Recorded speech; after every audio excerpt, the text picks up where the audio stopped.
France Culture.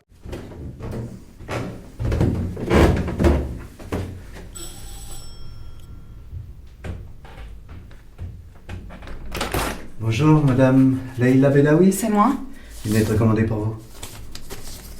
Ouh là là, ministère de la Justice, ça rigole pas. Convocation à un jury d'assises. J'ai été tirée au sort. J'ai une petite signature. Ah. Et voilà l'accusé. De réception. Allez, bonne journée, madame.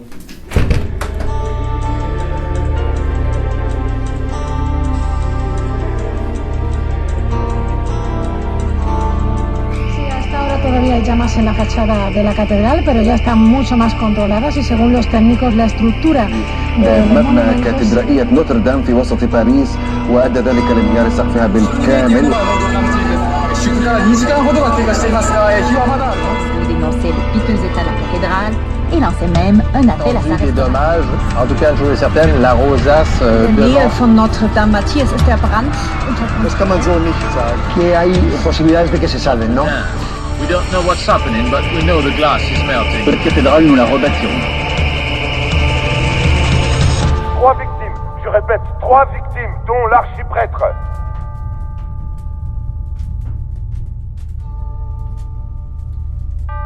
Le procès de Quasimodo, de Maëlys Bessery et Hélène Laurent. Réalisation, Tidiane Chang. Premier épisode, Elephant Man à Notre-Dame. À tous les voyageurs de la ligne 4, les pickpockets peuvent être à bord du train. Fermez bien vos sacs et soyez vigilants en utilisant votre smartphone. Bonne journée à tous. Allô? Ouais, je suis à la bourre, toujours pareil, la ligne 4. Bah non, on m'attend pas au boulot, c'est aujourd'hui la cour d'assises, tu te souviens? Non, pas la visite de Fleury Mérogis, ça c'est déjà fait, c'était la semaine dernière. Ouais, je sais pas si j'ai envie. Allô? Allô? Attention à la marche en descendant du train. Please mind the gap between the trains. Allô? Ouais, pardon, je sors du métro, j'arrive devant le palais. Et il y a une entrée spéciale jury. Heureusement, tu verrais la queue. Waouh! Attends, il y a un panneau là, je te lis. Tant que la peine de mort existera, on aura froid en entrant dans une cour d'assises et il y fera nuit. Victor Hugo. Ambiance. Bah tu vois, je préférerais presque être au boulot avec toi.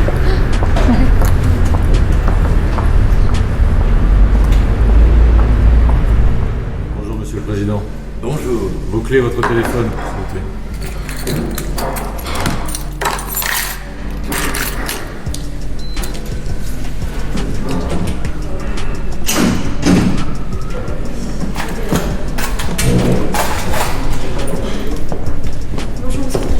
Bonjour.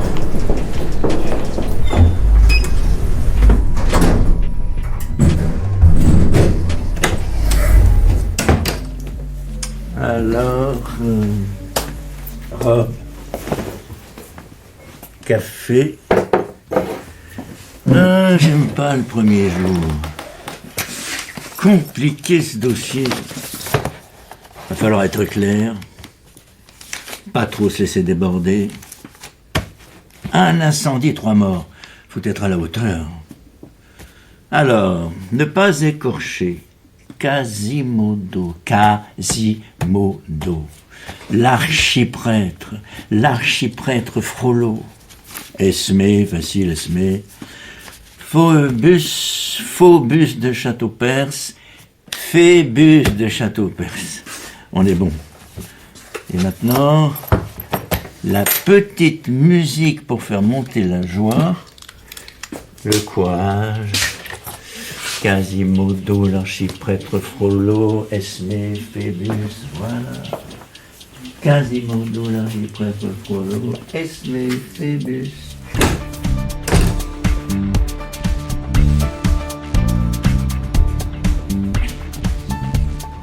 La cour, veuillez vous lever.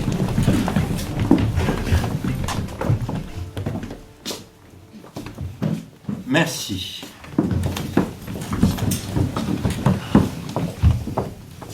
Faites entrer l'accusé.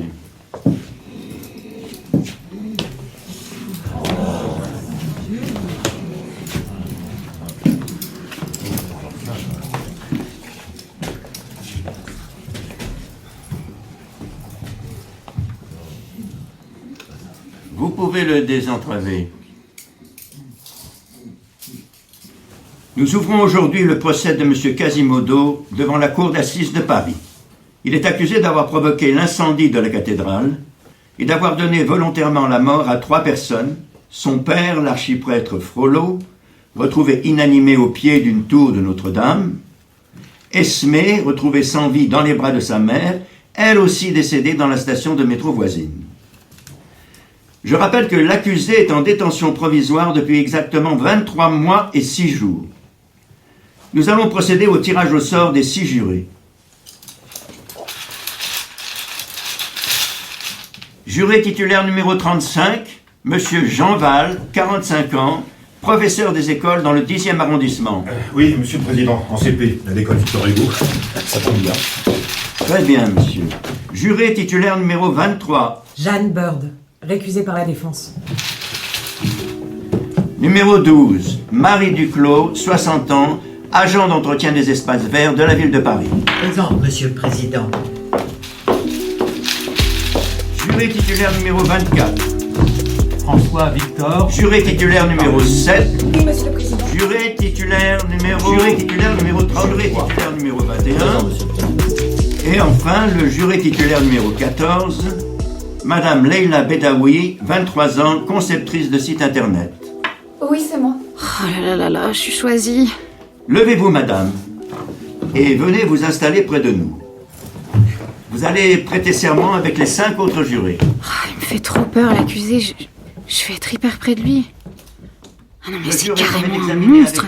Mais ses jambes, là, déformées, mais comment il tient debout, le pauvre? Ni les intérêts de l'accusé, ni ceux de la société qui l'accuse, ni ceux de la victime, et de conserver le secret des délibérations, même après la cessation de mes fonctions. Je jure. J'espère que je vais gérer. Mesdames et messieurs les jurés, vous pouvez prendre des notes. C'est une grosse responsabilité quand même. Bon, c'est bon Leila, respire. T'as éclusé tous les témoignages d'anciens jurés d'assises sur les réseaux. Ça va le faire. Ça va le faire. Allez, pensée positive. Attends, c'est quoi la petite phrase déjà? Ah oui. Je souris à la vie et la vie me sourit. Et respiration ventrale. Maître Rossetti, vous avez été commise d'office pour défendre M. Quasimodo. Oui, j'ai été désignée par le bâtonnier le mois dernier. J'ai eu le temps de rencontrer mon client. Bien. Monsieur Quasimodo, comme vous êtes malentendant et que vous ne connaissez pas la langue des sourds et muets, vous suivez les débats grâce à l'application ELIS. Tout ce qui se dit ici est retranscrit sur votre tablette? Est-ce que tout fonctionne bien? Quasimodo, réponds, c'est important. Oui. Monsieur, veuillez décliner votre identité, âge et adresse, s'il vous plaît. Quasimodo Frollo du Moulin. J'ai 20 ans. Je ne sais pas où je suis né. J'habite tout en haut de Notre-Dame, dans une petite cellule du beffroi. Comment se passe votre détention, monsieur? Bon. J'ai là un procès-verbal code C66 qui dit que vous ne posez pas de problème. Mais il est noté que vous refusez les promenades et les parloirs. Pour quelle raison? Que faites-vous pour votre réinsertion? Monsieur le Président, mon client est très déprimé, on le comprend. Et ses demandes de mise en liberté ont toutes été refusées. Il attend son procès depuis presque 2 ans. Eh bien, on y est, maître. On y est. Je récapitule les faits principaux. L'incendie de la cathédrale le 15 avril 2019 et la découverte de 3 corps.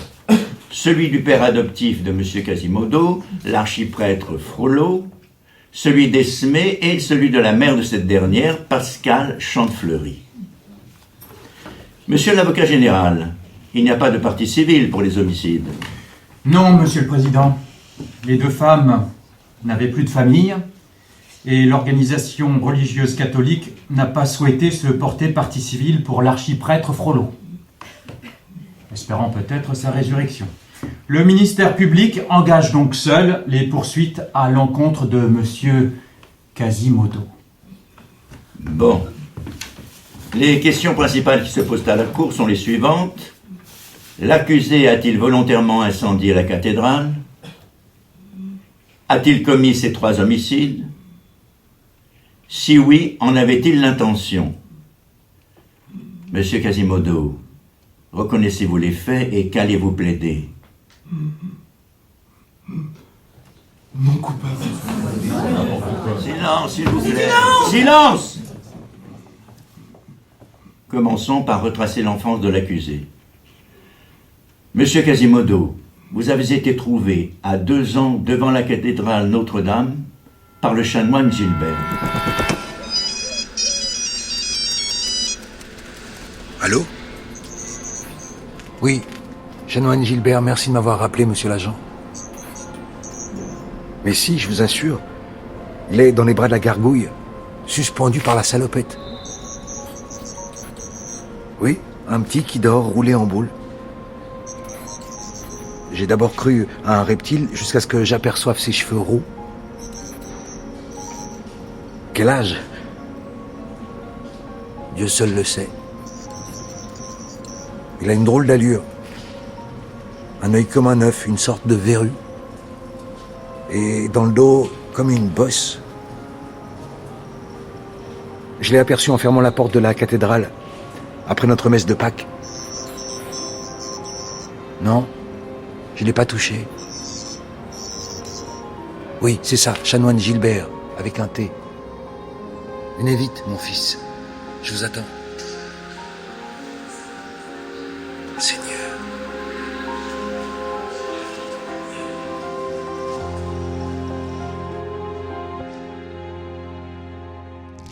Et l'archiprêtre de Notre-Dame, Claude Frollo, décide alors d'adopter ce petit garçon en qualité de célibataire. En raison de ses handicaps, il n'est pas scolarisé.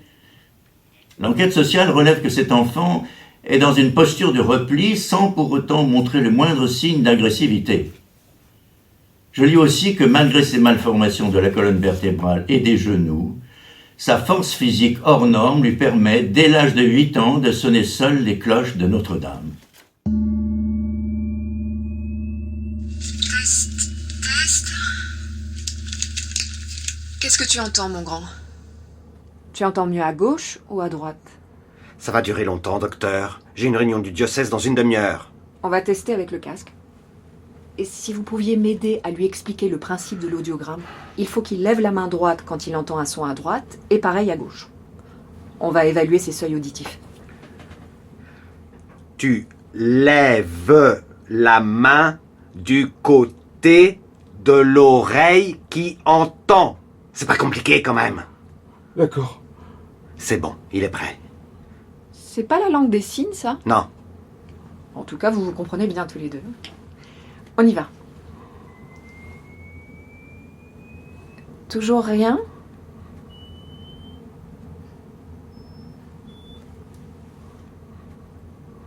C'est incroyable. Je suis déjà à 70 dB.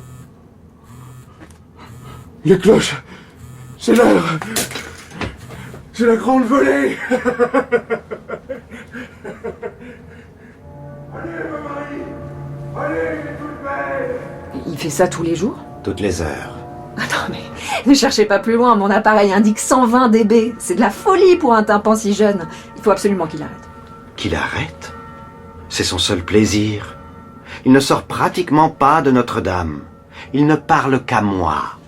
Avec ses cloches, il parle à toute la ville. Regardez-le, docteur, heureux comme un carillonneur. Monsieur l'archiprêtre, vous ne pouvez pas le laisser sans soin. On peut l'appareiller, lui poser des implants. S'il n'entend pas et qu'il est isolé, il va se replier, devenir agressif, perdre le langage. Dans quelques années, vous ne le contrôlerez plus. Mais non, regardez-le disserter avec les gargouilles. Il est heureux dans sa cathédrale. En bas, c'est le pape des fous. Ici, c'est notre miracle.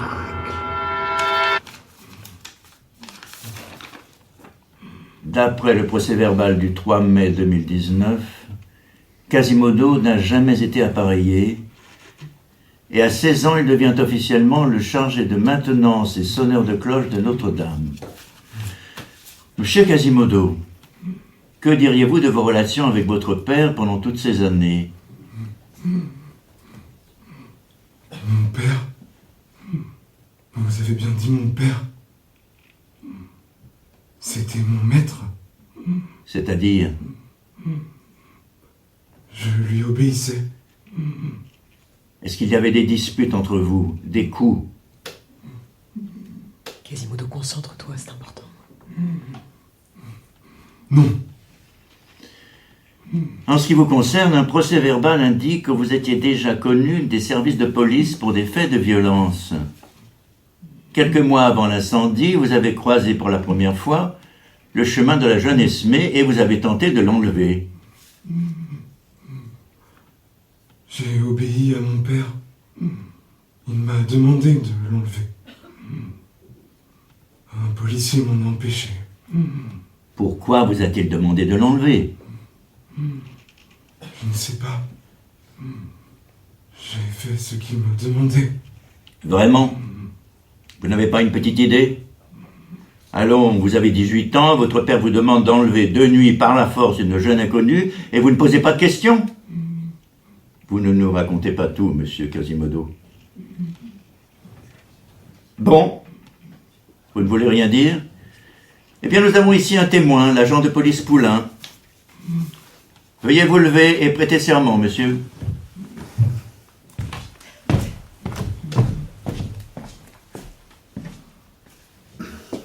Dylan Poulain, officier de police à la préfecture de Paris. Je jure de dire la vérité, toute la vérité. Rivière pour Poulain? T'es où là? Ouais, mon Poulain, j'arrive, je suis à Châtelet. Ramène la camionnette, on a un client. Il a sauté sur une jeune fille. Mais il est joli au moins. Ouais, je te laisserai faire le constat. Allez, ramène-toi. Il y a des bouchons, je mets le gyro. Je suis sur place dans 4 minutes. T'es tout seul là? Parce que lui, je te préviens, le capitaine Phébus a dû le taser pour le calmer. C'est du lourd. Bossu, poilu, tordu, la totale. Ça va, mademoiselle? Oui, oui, merci. Vous vous appelez comment? Esmée. On appelle un médecin? C'est pas la peine. Vous êtes sûr? Non, non, non, restez assise pour l'instant. Mon collègue va arriver. Ouais, Rivière, t'es là? Rivière? Qu'est-ce que c'est que ces bruits? Ah ouais, je t'ai pas dit. Il a aussi une chèvre.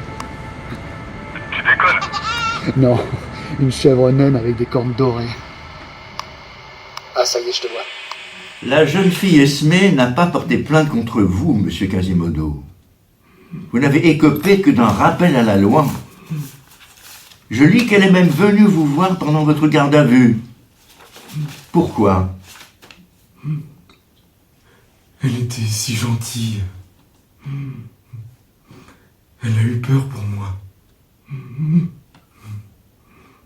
Elle m'a apporté une pommade pour soigner mon bras. Un baume du tigre. Mais le capitaine Phébus l'a emmené dans son bureau.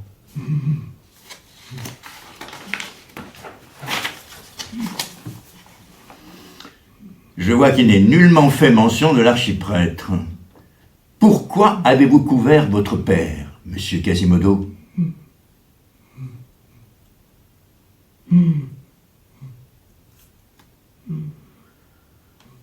Bon, l'audience est suspendue. On reprend dans une vingtaine de minutes.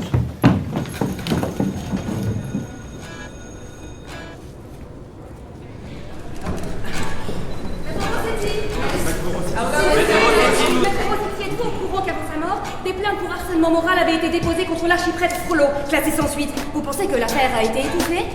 Je ne ferai aucun commentaire. Il nous faut des réponses. Monsieur l'avocat général, l'incendie d'une cathédrale, 3 meurtres et un seul accusé. Un pauvre gamin de 20 ans sur les réseaux, les gens trouvent ça bizarre. Qu'est-ce que vous en pensez? Je vous rappelle qu'on n'est qu'au premier jour d'un procès d'assises et ce que je peux vous dire, c'est qu'il faut s'attendre à des rebondissements.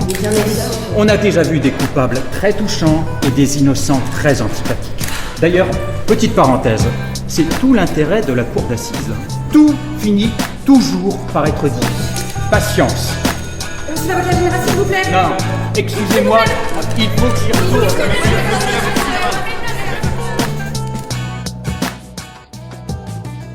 Monsieur Quasimodo, revenons à votre relation avec Esmé.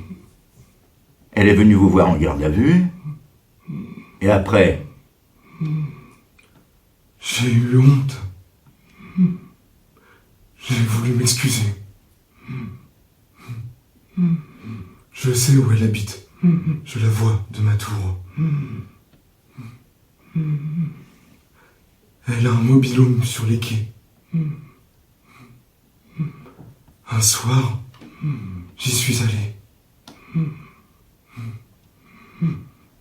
J'ai reconnu le capitaine Phébus.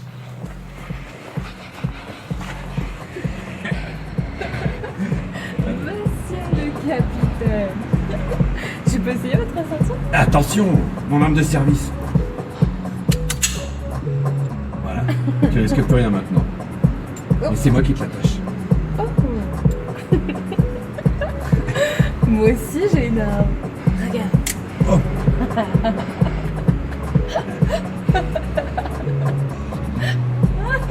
Elle a fait pas de bêtises.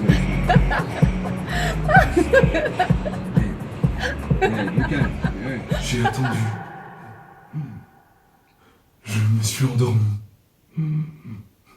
J'ai été réveillé par des bruits qui résonnaient.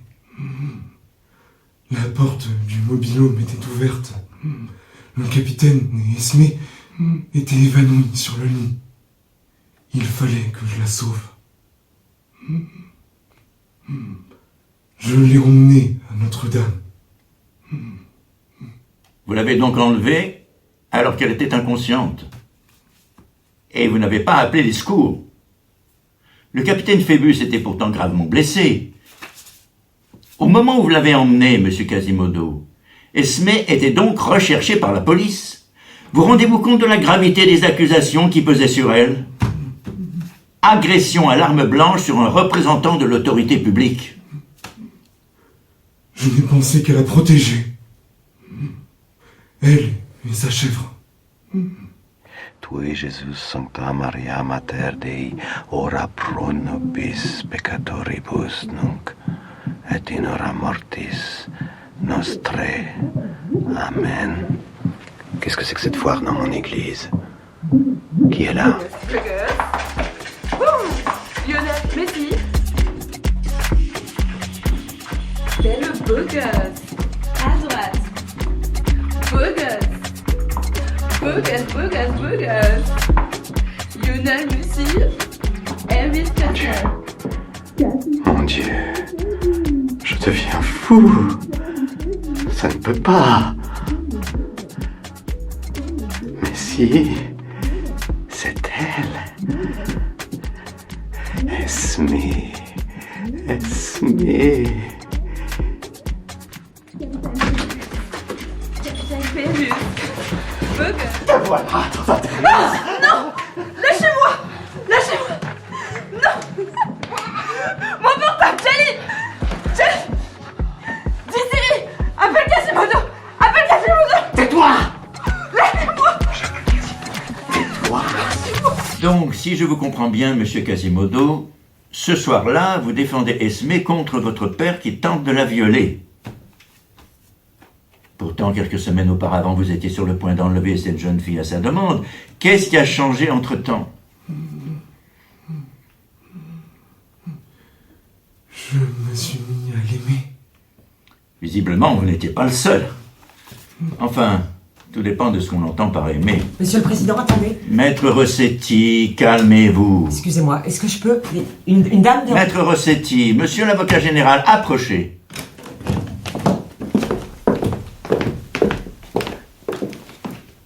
Une amie de la mère d'Esmé aimerait témoigner. Monsieur le Président, ce n'était pas... J'appelle à la barre en vertu de mon pouvoir discrétionnaire Madame Maillette, amie d'enfance de la mère d'Esmé, Pascal Chantefleury. Monsieur le Président. Madame, vous êtes entendue à titre de simple renseignement. Vous n'avez pas besoin de prêter serment. Je vous invite cependant à la franchise et à la sincérité. Juré 35 Ouais, 35. Ça tombe bien, je suis breton. D'ailleurs, comme on dit chez moi, qui trop écoute la météo, passe sa vie au bistrot. Moi, c'est Leïla. Madame la codeuse, Jean. Marie. Moi, c'est les jardins, et croyez-moi, j'aurais préféré y rester. Vous avez pas réussi à vous faire dispenser? Alors déjà, ma cocotte, tu me dis tu. Et pour répondre à ta question, non, j'ai pas réussi à me faire dispenser, et j'ai pas les 3000 balles pour payer l'amende. Donc la voilà jurée, la vieille anard. Vous buvez quoi? On a le droit de boire un verre ensemble, non? Ah oui, entre jurés, c'est bon, juste, on n'a pas le droit d'en parler aux autres. Mais il manquerait plus que ça. Je peux vous demander un truc? Ce témoignage de dernière minute, vous en pensez quoi? Affreux, ce qu'elle a vécu, la petite Esmée. Enlevée quand elle était bébé. Pire, échangée pendant la sieste. Vous imaginez la mère qui a retrouvé Quasimodo dans le berceau? Un cauchemar. Sympa pour Quasimodo. Tu vas pas faire comme la témoin, ça m'a choqué ce qu'elle a dit. Un enfant tellement laid, qui avait qu'un prêtre pour l'adopter. Elle a dit ça à 2 mètres de lui. En tout cas, elle a morflé, la mère d'Esmée, après l'enlèvement de sa petite. C'est devenu une SDF en fait. Ouais. Cloîtrée comme un rat dans sa station de métro. Vous pensez que c'est lui qui les a tués? Carton rouge. C'est la question qu'on n'a pas encore le droit de poser. Faites attention, madame la codeuse, hein, vous allez payer votre tournée. Et la question du discernement, on a le droit? C'est sûr qu'envoyer un fou en prison, c'est pas dans mes principes. Sauf s'il est dangereux. Moi, de toute façon, je suis contre la prison. Après, c'est clair que Quasimodo, il a pas toutes ses frites dans le même cornet. Eh ben, bravo.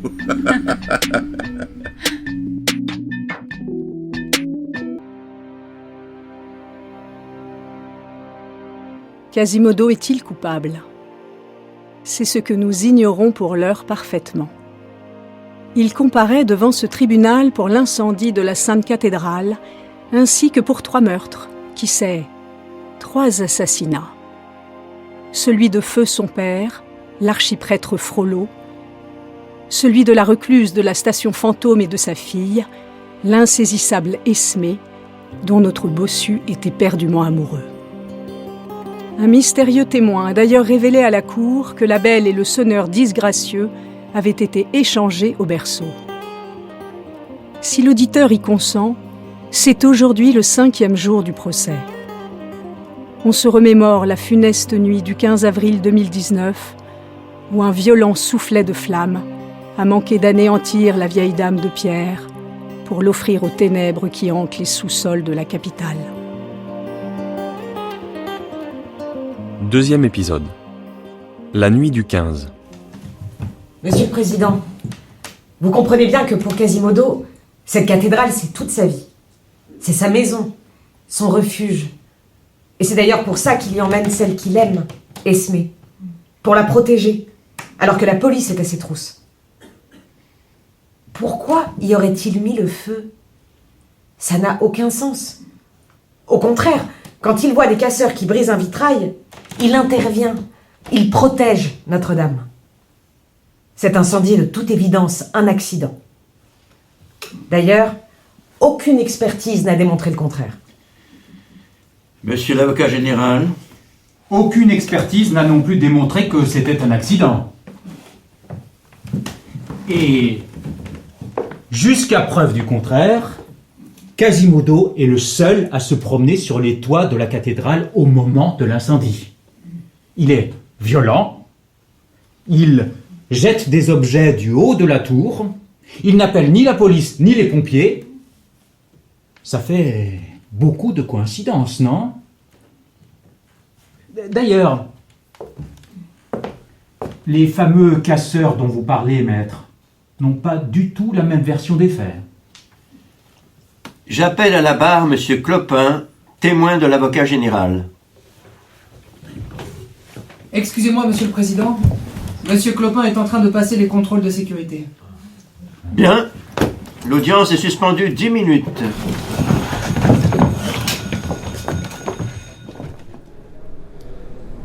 Je sais pas vous, mais moi j'ai eu du mal pendant les discussions de ce matin.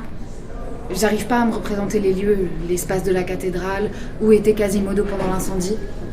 Moi je suis jamais rentrée dans Notre-Dame. Tu peux demander qu'on projette un plan, non? Lélia, Marie, vous venez? On attend un petit café en salle des délibérés. Sinon, j'ai vu qu'on pouvait faire une visite de la cathédrale en réalité virtuelle. L'entrée se trouve juste sous le parvis. On va peut-être la faire entre nous, non? Bah, qu'est-ce que c'est que ces conneries? C'est comme une visite guidée, mais sans entrer pour de vrai dans la cathédrale, tu vois? Franchement, ça me rassurerait. On se fait ça demain avant l'audience? Allez, Marie, tu viendras avec nous. Non, mais on verra. S'il te plaît. Eh, j'ai dit, on verra.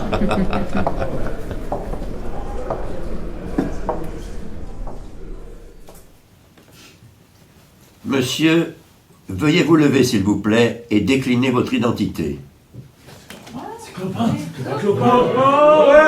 Peu de silence, s'il vous plaît. Nous sommes dans un tribunal. Monsieur Clopin, 50 ans, né à Brazzaville, capitale bien connue de la SAP. Ouais, sapeur, plus grand sapeur devant l'éternel. Stop! Votre métier. Ah, j'ai plein de talent. Je fais visiter le quartier aux touristes, je raconte des histoires aux enfants, je suis le roi de la station Cité. Je reconnais tout le monde ici. Vous pensez 20 ans que je suis là. Le parvis, je le connais comme les poches de mon costume. Chut. Écoutez, les enfants, écoutez ça. C'est du Victor Hugo. Ce qu'il voyait était extraordinaire. Sur le sommet de la galerie la plus élevée, plus haut que la rosace centrale, il y avait une grande flamme qui montait entre les deux clochers avec des tourbillons d'étincelles. Une grande flamme désordonnée et furieuse dont le vent emportait par moments un lambeau dans la fumée. Au-dessus de la flamme, les énormes tours, de chacune desquelles on voyait deux faces crues et tranchées, l'une toute noire, l'autre toute rouge, semblait plus grande encore de toute l'immensité de l'ombre qu'elle projetait jusque dans le ciel. Leurs innombrables sculptures de diables et de dragons prenaient un aspect lugubre. La clarté inquiète de la flamme les faisait remuer à l'œil. Il y avait des guivres qui avaient l'air de rire. Des gargouilles qu'on croyait entendre japper. Des salamandres qui soufflaient dans le feu.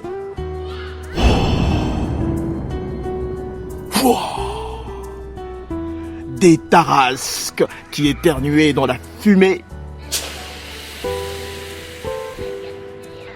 Et parmi ces monstres, ainsi réveillés de leur sommeil de pierre par cette flamme, par ce bruit, il y en avait un qui marchait et qu'on voyait de temps en temps passer sur le front ardent du bûcher, comme une chauve-souris devant une chandelle.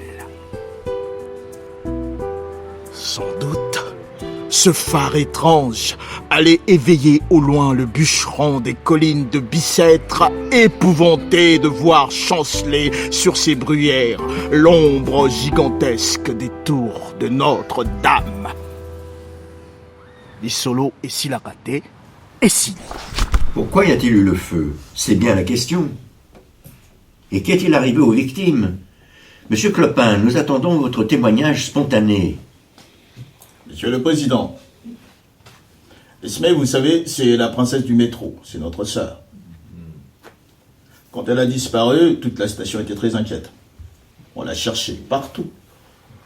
Un soir, un ami du nettoyage l'a vue à la fenêtre éclairée d'une tour de Notre-Dame. J'ai compris que c'était le sonneur de cloche qui l'avait enlevé. Vous connaissez Monsieur Quasimodo? Pas vraiment. Je le vois d'une tour à l'autre. Je m'en méfie. Ce type parle avec les gargouilles, avec le chien à 3 têtes, avec le griffon, avec le démon pensif. N'est-ce pas, mesdames et messieurs? C'est vrai. Ouais. Dans mon village, les hommes comme lui, les marabouts s'en occupent. Alors, la nuit du 15, avec mes frères, on décide d'aller chercher Esmé à Notre-Dame. On se dit à 19h, les touristes s'en vont. On entre, on prend l'escalier de la tour, et puis là, Monsieur le Président, l'apocalypse. De la fumée noire partout. Des boules de feu de l'enfer nous tombent sur la tête. On suffoque. Moi, je protège les miens. Qu'est-ce que je fais? J'ordonne le repli. On fait machine arrière, obligé de se suspendre au câble électrique pour éviter les projectiles du sonneur. Arrivé en bas, qu'est-ce qu'on voit? La nef mangée par les flammes. Nous, on est chrétiens. Monsieur le Président, jamais on n'aurait fait ça, on respecte l'Église. On sauve ce qu'on peut, des micelles, des prie-dieux, des bougeoirs, et on file pour ne pas être englouti par la bouche de Satan. Selon vous, qui a mis le feu alors? Monsieur le Président, je ne suis pas prophète. Mais il me semble que la foudre du sonneur a eu raison de Notre-Dame. Donc, selon vous, c'est M. Quasimodo qui a mis le feu. Je n'ai pas pour habitude d'accuser mon prochain, Monsieur le Président. La Bible dit bien, ne jugez point et vous ne serez point jugés. Mais oui, j'ai bien peur que ce soit lui. Maître Rossetti, à vous la parole.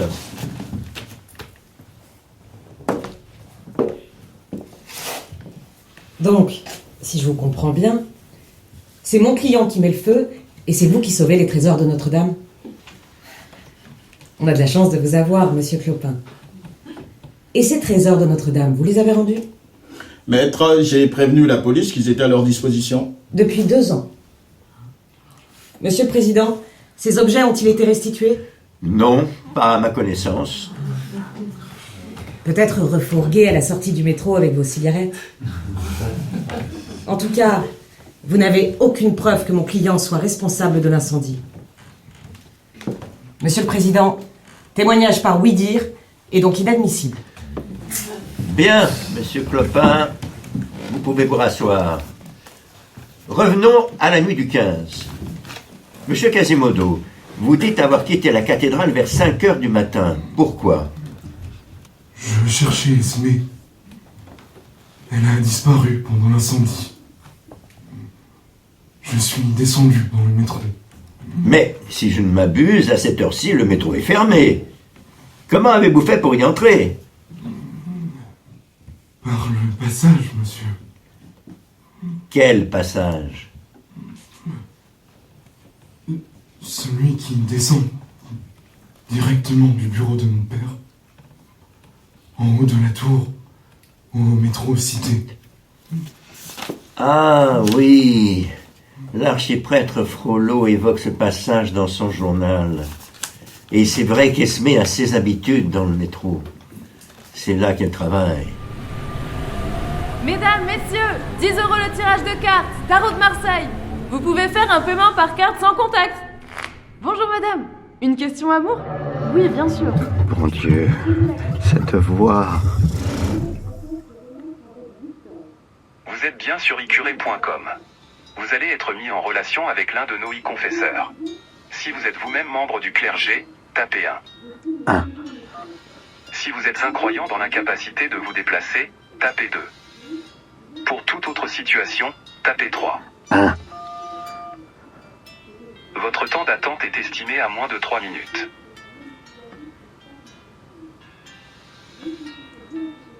Vous êtes bien sur icuré.com. Vous allez être mis en relation avec l'un de nos e-confesseurs. Votre temps d'attente est estimé à moins de 7 minutes. 7 minutes? Mais tout à l'heure c'était 3. Avec le fil du Seigneur, confessez-vous en ligne.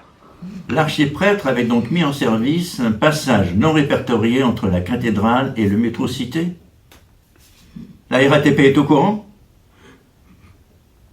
Personne ne le connaissait, monsieur. À part mon père et moi. Je l'ai montré à Esmé en cas de danger. Et le soir de l'incendie, elle s'en est servie pour s'échapper. Oui. Le procès-verbal indique que la police vous a retrouvé au matin près des corps d'Esmé et de sa mère dans le métro. Je suis arrivé trop tard.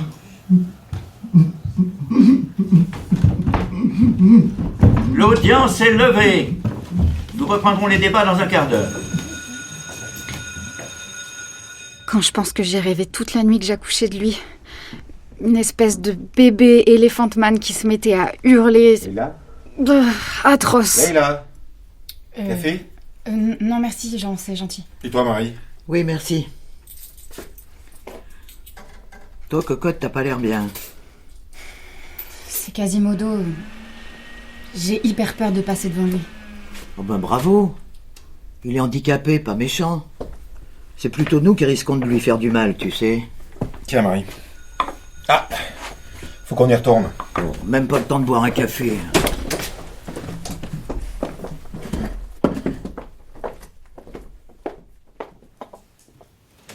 Je préviens le public que le docteur Giraud va donner les conclusions de l'autopsie. Ceux qui le souhaitent peuvent sortir à tout moment de la salle. Docteur Giraud ? Merci, Monsieur le Président. Je jure d'apporter mon concours à la justice, d'accomplir ma mission, de faire mon rapport et donner mon avis en mon honneur et conscience. Bien, nous vous écoutons. Pour la victime Esmé, il s'agit à l'évidence d'une mort par asphyxie, donc d'origine criminelle. La victime a été plaquée au sol sur le ventre et le criminel s'est agenouillé sur ses cervicales pour l'étouffer. Et on a affaire à un costaud. La victime a pourtant été retrouvée sur le dos. Elle a certainement été retournée pour le massage cardiaque. La tentative de réanimation est visible. On a relevé des contusions sur le thorax et une côte cassée à droite. Et l'ADN ? Malheureusement, la scène du crime a été contaminée par de nombreux ADN. Ceux du métro, des policiers, de Quasimodo. Donc pas de preuves directes concernant l'identité du meurtrier. Non. On vous oubliera jamais! À nos sœurs assassinées! On vous oubliera jamais! Mesdames, on vous a entendu. Passons à la deuxième victime, la mère d'Esmé. Eh bien, la seconde victime est morte de mort naturelle. Mais comment expliquer que ce décès intervienne au moment où on tue sa fille? La réponse est Takotsubo. Mais c'est nouveau, docteur. Ça ne figure pas dans votre rapport. Qu'est-ce que c'est? Le syndrome du cœur brisé ou joyeux. C'est une maladie du myocarde. Le ventricule gauche cesse soudainement de se contracter après une émotion intense. C'est le burn-out du cœur. Comment l'avez-vous compris? À ses hormones. Un mélange de peur intense et de bonheur extrême.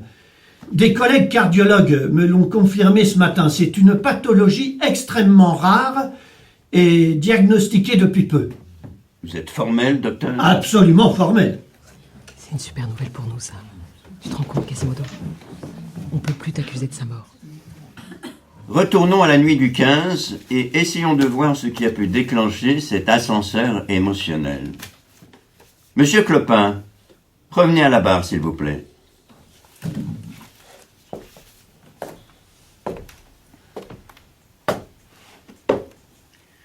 Pendant l'incendie, vous avez quitté Notre-Dame avec les hommes qui vous accompagnaient. Et après? J'ai repris ma place dans le métro, sur mon banc, avec mes petites affaires. Et là, qu'est-ce que je vois? Ma princesse et sa petite Djali qui sautillent. Monsieur le Président, je m'étais fait un sang d'encre, j'étais fou de joie. Mais elle était inquiète pour son Babtou. Quel Babtou? Son capitaine, qui s'est fait poignarder chez elle dans son mobil-home. Tout le monde l'accuse, mais moi, je sais qu'elle est innocente. Elle tremblait pour lui. Elle voulait savoir s'il était remis. Monsieur le Président, elle avait 16 ans. J'aurais pu être son père. Je lui ai dit, ne retourne pas dans ton mobil-home, tu vas te faire arrêter, va dormir dans la station fantôme. Dis à la recluse que tu viens de ma part, elle ne te fera rien. et j'ai vu mes 2 jolies biquettes s'éloigner sur les rails. Et ensuite? Ensuite, je les ai suivis discrètement, histoire de voir si tout se passait bien. Avec la recluse, on ne sait jamais. Fais pas de bruit, Charlie. Tu remonteras demain. Je t'emmène au score de Notre-Dame. Allonge-toi, ma belle. Va-t'en! Va-t'en, rentre chez toi, étrangère! Sorcière! Allez dehors, toi et ta bête à cornes! Et là, mais, je vais lui trancher la tête, et on verra si elle continue à bêler. Personne ici! Personne, sauf mon Agnès! Ma petite! Mais c'est toi qui me l'as volée, hein? Toi qui me l'as prise! Qui m'as menti pour me la voler! Hein? C'est ça? Non, madame. Comment ça, non? Sorcière, tu me l'as mangée, c'est ça? Non, laissez-moi. Laissez-moi. C'est pas moi, je vous jure. Mon Agnès, ma toute belle, ses petits pieds étaient si jolis. Elle avait 1 an à peine, elle gazouillait, elle souriait tout le temps. On le fait dans sa chambre quand j'avais le dos tourné. La fenêtre ouverte, et dans le berceau à sa place, un horrible bossu. Pleurez pas. Mais... Quoi? Mais qu'est-ce que tu as autour du cou? Ça? C'est le chausson de quand j'étais bébé. Oui. Je le porte en collier pour pas le perdre. C'est pas possible. Approche-toi. Montre-le-moi. Attention! J'y tiens beaucoup. Mon Dieu! Donne-moi mon sac. Donne-le-moi.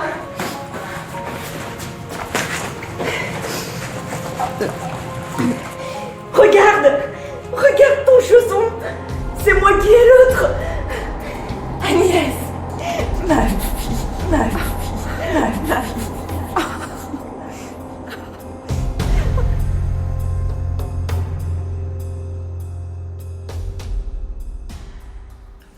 Vous imaginez 15 ans de séparation à rattraper. Je les ai laissées toutes les 2 et je suis rentré chez moi les larmes aux yeux. Et quand êtes-vous retourné dans le métro? Au petit matin. Et là, des policiers partout et j'apprends qu'il est arrivé malheur. Je fonce à la station fantôme. La seule chose dont je me souvienne, Monsieur le Président, c'est de 2 bâches et d'une mèche de cheveux d'Esmé qui dépassait. Monsieur Quasimodo, calmez-vous. Monsieur Quasimodo, garde, s'il vous plaît. Appelez les pompiers. Je suspends. Je suspends.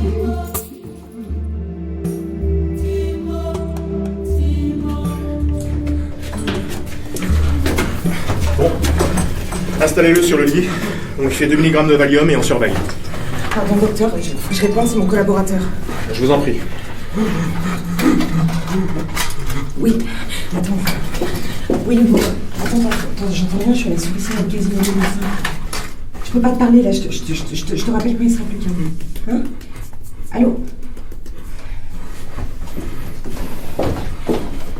Quasimodo, comment ça va? Ma tête me fait mal. Si c'est que ça, on va te donner ce qu'il faut, tu t'inquiètes pas.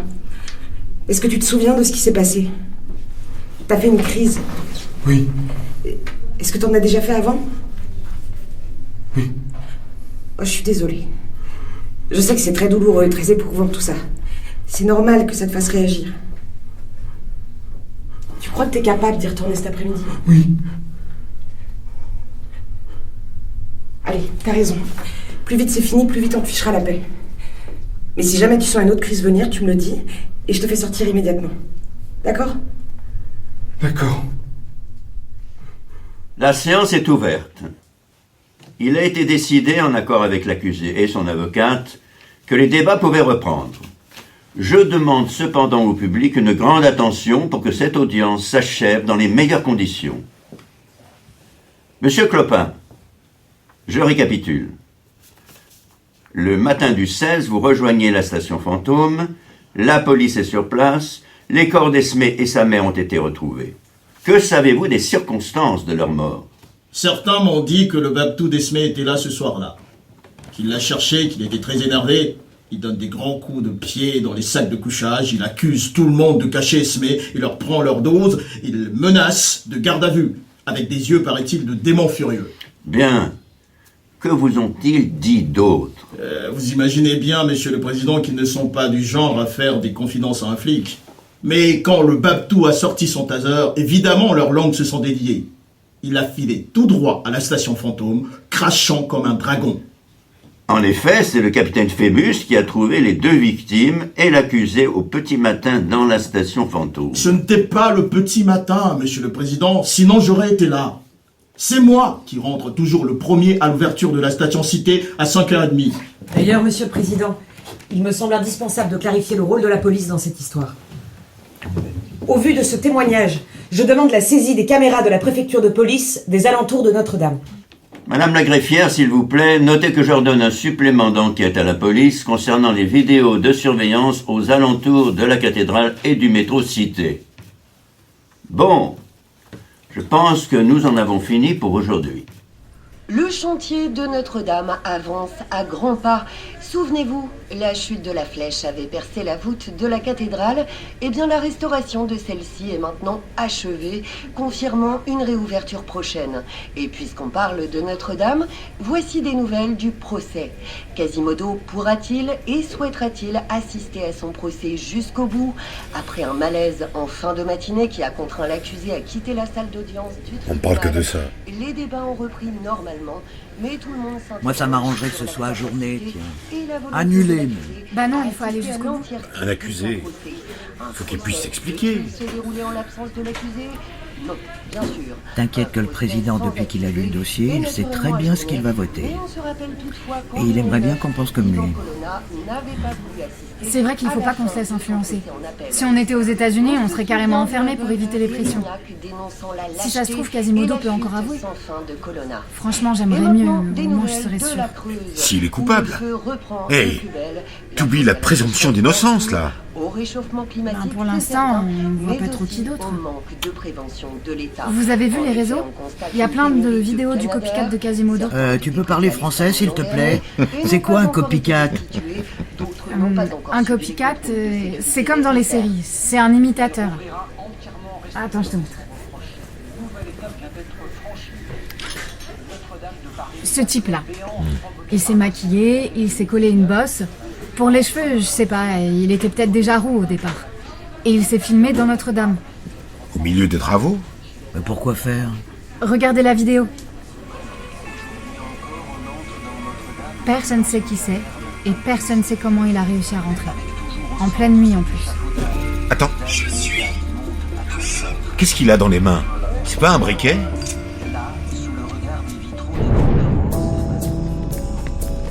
Nous sommes ravis d'apprendre à nos auditeurs distraits qu'après quelques jours de procès, la médecine a écarté d'un coup de bistouri l'hypothèse du meurtre de la recluse dont le cœur s'est brisé face à tant de chagrin. Quant à l'incendie, les jurés semblent pencher pour la théorie banale et décevante de l'accident. Pourtant, en ce 6e jour d'audience, notre sonneur risque encore le cachot pour les meurtres irrésolus de Frollo et de la belle Esmé.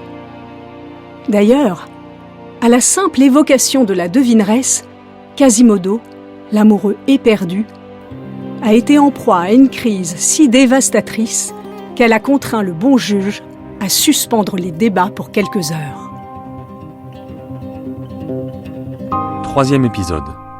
Fenêtre sur tour. Merci de vous être abonné à mon compte. Mademoiselle, la jurée. Comment vous le savez? N'ayez pas peur, le copycat enquête. Il cherche la vérité, la lumière, comme vous. Vous venez à l'audience, c'est ça? On s'est déjà vu? Peut-être. Attention, Leïla. Vous êtes en retard. Quoi? Votre visite virtuelle commence. Vous me voyez? Vous me géolocalisez? Il est plus en ligne. J'aimerais vraiment bien savoir à quoi il ressemble.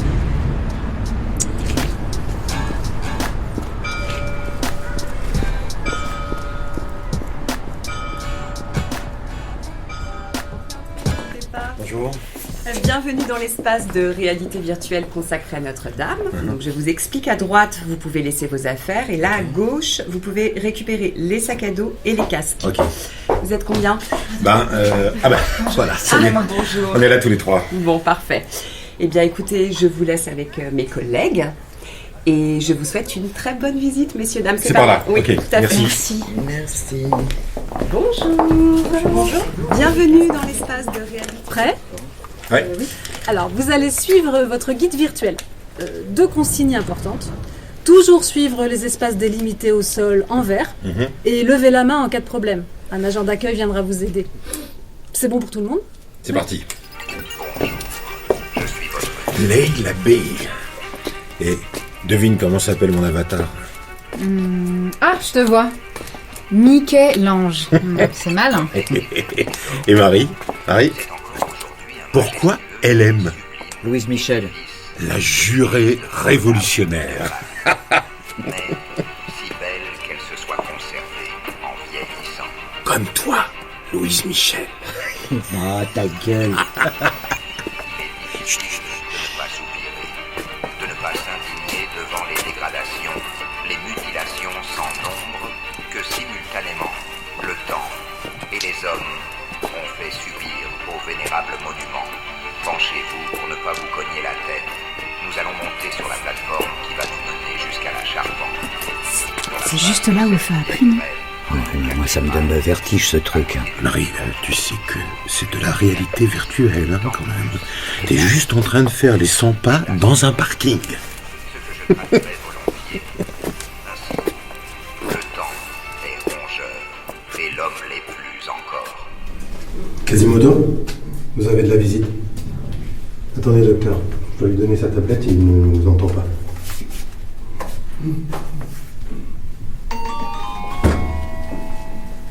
Je vous laisse travailler, je reste devant la porte.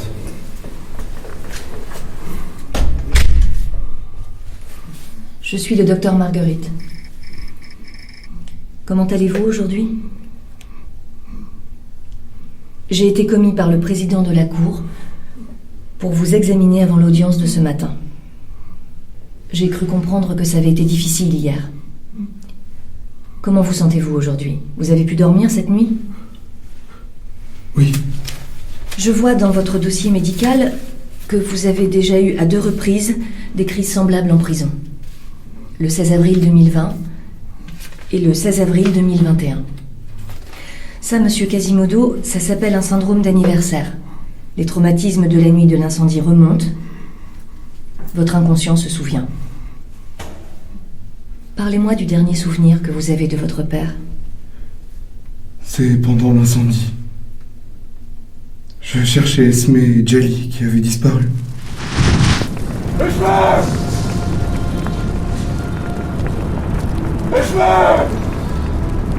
Jali! Elle n'est pas sous le Grand-Duc. Ni derrière la chimère à 2 têtes. Ah, peut-être sur le balcon. Mais oui, c'est elle. Je la vois penchée à côté de la gargouille. Esme! Maître!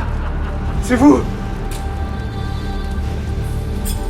Elle est partie.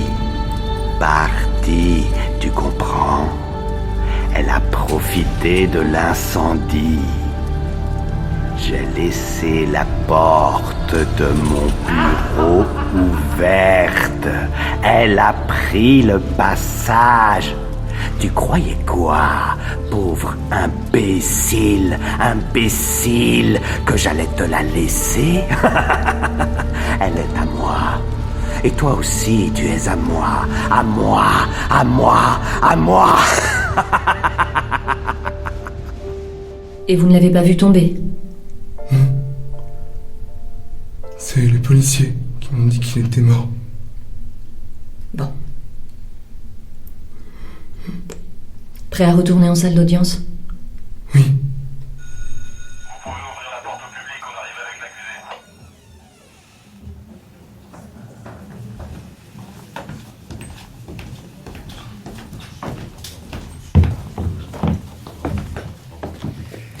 Allez.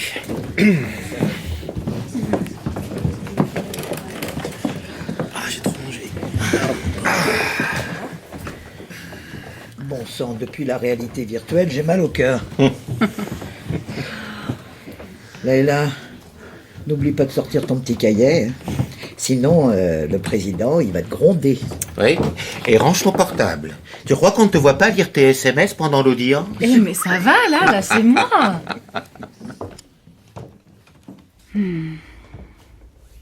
Où êtes-vous, Mister Copycat? La cour. Peut-être le beau gosse au deuxième rang? Non, il a l'air d'être un étudiant en droit, genre stagiaire. Et puis si c'était lui, il me regarderait. Merci. Monsieur l'huissier, vous pouvez déclencher la vidéo. Je rappelle qu'elle a été prise aux alentours de 19h45, au tout début de l'incendie.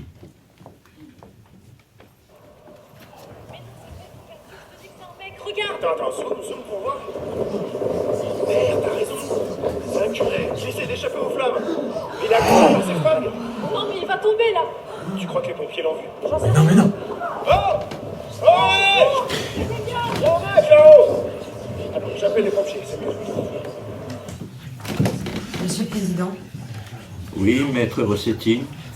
peut-on remettre la vidéo au début, s'il vous plaît? Monsieur l'huissier.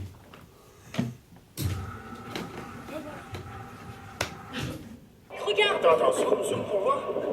Arrêtez-vous sur cette image. T'as raison. Est-ce que vous pouvez zoomer davantage? Là, parfait. Regardez la balustrade. Elle est vide. Quasimodo n'y est pas. En effet, maître. Monsieur l'avocat général. Je souhaiterais vous lire le procès-verbal de Madame Marie-Bénédicte de Lys, qui n'a pas voulu venir témoigner. Cote 312 et suivante. Je suis une fidèle, je vais toujours à Notre-Dame à 19h45 pour la prière des complis. Ce soir-là, on m'empêche de rentrer, les gens m'expliquent qu'il y a un incendie, les pompiers arrivent, je reste devant ma cathédrale. Tout à coup, je reconnais au loin la voix de l'archiprêtre Frollo qui se dispute avec son fils. Je l'entends pousser un cri épouvantable, un cri de désespoir. « Damnation, damnation !» J'ai eu peur, vous imaginez, lui qui ne jure jamais. Voilà. Maintenant, vous pouvez me montrer toutes les vidéos que vous voulez, maître. Quasimodo était bien là. Laissez-moi une minute, je cherche. Voilà. Selon l'expertise téléphonique, l'horaire précis de la vidéo est 19h52. Donc, à 19h45, Quasimodo est là, et à 19h52, pouf, il a disparu. Il est juste plus loin sur la balustrade. Accusé, vous confirmez que vous étiez à quelques mètres du balcon duquel a chuté votre père? Oui. Donc, Quasimodo n'est pas sur l'image, mais il était bien là, comme l'a dit notre témoin. Et il a très bien pu pousser son père. Ah, pardon, monsieur l'avocat général, mais votre témoin n'a rien vu. Et mon client n'est pas sur la vidéo. Monsieur le Président, je souhaiterais faire entendre le témoignage des forces de l'ordre présentes sur le parvis au moment de la chute. L'accusation appelle à la barre le capitaine Phébus. Capitaine Phébus, pouvez-vous nous rappeler quelles sont vos fonctions et plus précisément, quelle était votre mission le soir de l'incendie? Capitaine Phébus de Châteaupers, de la brigade de répression de l'action violente motorisée. Un brave, comme on dit. Le soir de l'incendie, à cause des rassemblements spontanés, avec mes hommes, on a été appelés en renfort. Nous sommes une brigade très entraînée. Imaginez-vous, monsieur le président, qu'en moins de 2 heures, on a évacué la cathédrale et 6 immeubles autour. Résultat, aucune victime. C'est vous qui le dites. Nous sommes précisément là pour déterminer les causes de la chute de l'archiprêtre Frollo. Que pouvez-vous nous dire à ce sujet? Ce que je peux vous dire, c'est que tout a été fait pour que la cathédrale soit évacuée. Tout le monde a réussi à se sauver, y compris Quasimodo, qui était lui aussi sur la balustrade. Non, pour moi, la mort de l'archiprêtre n'a rien à voir avec l'incendie. Et vous, avez-vous vu Quasimodo sur la balustrade? Je me souviens très bien. À mon arrivée sur le parvis, j'ai soulevé la visière de mon casque et j'ai vu l'archiprêtre suspendu. Réflexe professionnel, j'ai balayé du regard la façade et la seule silhouette que j'ai vue au-dessus de l'individu en danger, c'était celle de Quasimodo. Comment pouvez-vous affirmer, alors que vous étiez si loin, qu'il s'agissait de Quasimodo? Dans ma brigade, on a l'habitude. On est très physio. Et puis, Quasimodo, on peut pas le rater. En tout cas, vous ne l'avez pas vu pousser son père. Non. Avec mes équipiers, on était en pleine action. On n'était pas le nez en l'air à regarder les cloches. Les pompiers étaient mobilisés par l'incendie. J'ai donc demandé à l'officier Poulain, le meilleur de mes hommes, de monter en rappel sur la façade. Malheureusement, l'archiprêtre est tombé avant qu'il l'atteigne. Et qu'avez-vous décidé pour le sauvetage de Quasimodo? Comme je vous le disais, on était entièrement mobilisés sur le front des casseurs. Et pendant ce temps-là, Quasimodo a disparu des radars. Vous êtes-vous assuré qu'il était bien sorti de la cathédrale? J'ai appliqué le protocole, Monsieur le Président. On a ouvert des accès à tous ceux qui étaient dans Notre-Dame. Si quelqu'un désobéit aux consignes de sécurité et se met en danger, comme l'a fait Quasimodo en disparaissant, ce n'est plus de notre ressort. Je vous rappelle que Quasimodo est sourd, capitaine. On ne pouvait pas le savoir. Merci, capitaine. Merci à vous. Vous pouvez vous rasseoir. Témoin suivant, j'appelle à la barre le chanoine Gilbert. Monsieur, levez-vous et veuillez prêter serment. Je jure devant Dieu de dire toute la vérité. J'ai dit quelque chose de drôle? On vous a tous compris, monsieur. Allez-y, nous allons entendre votre témoignage spontané. Après les vêpres, mes frères chanoines et moi, on a été évacués de la Sainte Cathédrale. J'ai immédiatement alerté les services de pompiers que la Sainte Couronne était toujours à l'intérieur de la cathédrale. Les pompiers ont accepté de m'équiper et je leur ai montré le chemin jusqu'au chœur. Je savais qu'on aurait le temps. On était protégés en haut lieu.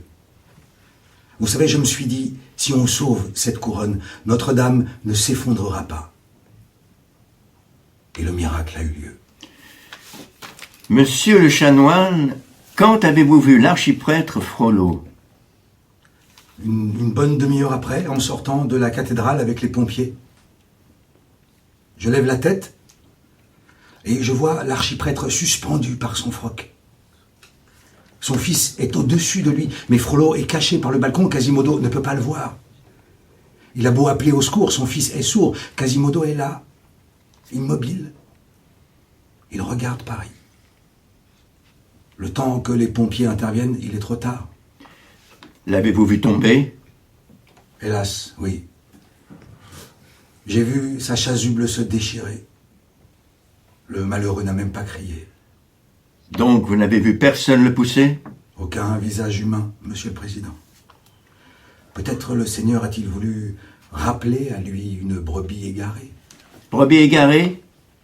Vous faites allusion aux méthodes contestées de l'archiprêtre Frollo?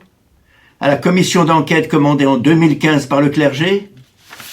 Si on reprend le procès-verbal, on lit que beaucoup de chanoines ont dénoncé, je cite, un manager abusif, un être tout-puissant et brutal, en proie à des crises inquiétantes. Pourriez-vous nous raconter une de ces crises, monsieur le chanoine? C'est délicat ce que vous me demandez, Monsieur le Président. Mais puisque j'ai juré, eh bien, une nuit, le dimanche des rameaux de l'année 2015, si ma mémoire est bonne, je rentre tard d'une visite à ma vieille mère. J'entre par la crypte, comme à mon habitude par la petite porte des chanoines. Là, une odeur me prend à la gorge, pas l'encens habituel. On aurait dit un mélange de résine. Je ne suis pas très connaisseur, Monsieur le Président, mais je dirais pas très catholique. J'ôte mes chaussures et je m'avance sous les arcades parmi les ruines antiques. Si vous saviez comme la crypte était belle dans ses volutes éclairées. Je m'avance donc, pieds nus, face au Seigneur, comme il se doit, un peu inquiet.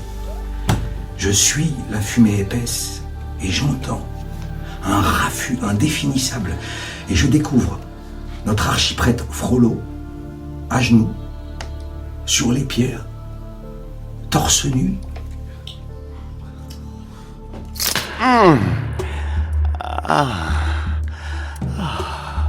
Notre-Dame, que monte ma prière comme l'encens devant ta face. La bonne odeur du Christ. Le corps et le sang du Seigneur. Notre-Dame, c'est toi? Seigneur, aide-moi. Mon Dieu, je t'appelle tout le jour et tu ne me réponds pas. Tu ne me réponds plus. Il n'y a que la pécheresse et sa maudite chèvre.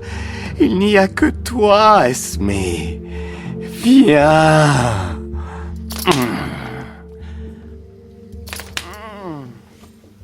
Monsieur le Président, il ne faut pas l'oublier, les épreuves que nous inflige le Seigneur sont des bénédictions cachées. Espérons qu'il repose en paix et que l'incendie aura purifié Notre-Dame.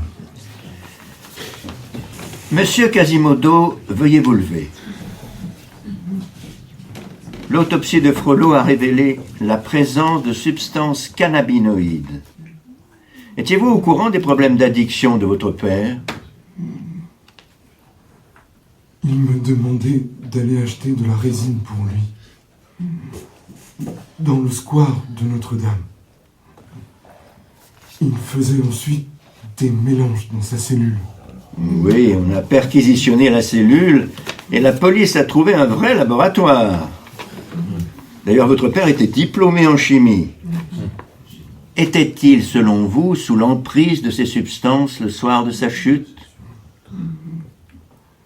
Il profitait toujours de l'ensemble des vêpres. On lui rallongeait avec son consolant du soir. Maître Rossetti. Monsieur le Président, la thèse du suicide mérite d'être explorée. On a quand même affaire à un homme extrêmement instable, colérique et drogué. La téléphonie nous apprend qu'il appelait jusqu'à 3 fois par nuit un confesseur. D'ailleurs, dans l'intérêt de mon client, je réitère ma demande auprès de la Cour de le citer à comparaître, puisqu'il se confessait toujours auprès du même. Maître, je vous répète que le confesseur a été contacté par nos services, qu'il ne souhaite pas s'exprimer par respect du secret de la confession, qui, comme tout secret professionnel, ne peut être rompu qu'en cas de non-assistance à personne en danger. Ce n'est pas le cas, car je vous rappelle que l'archiprêtre est mort. Et qu'un innocent de 20 ans aille en prison, ce n'est pas plus important que le secret de la confession? Je suis sûr que le confesseur aurait beaucoup de choses à nous apprendre. Cette question est tranchée, n'en parlons plus. 1 heure de suspension pour le déjeuner. Et on se mange une petite salade tous ensemble? Non, on n'a pas le temps. Moi j'ai mon bento, je vous attends en salle de délibéré. Ok. De toute façon, qu'est-ce qu'il va nous apprendre le confesseur, hein?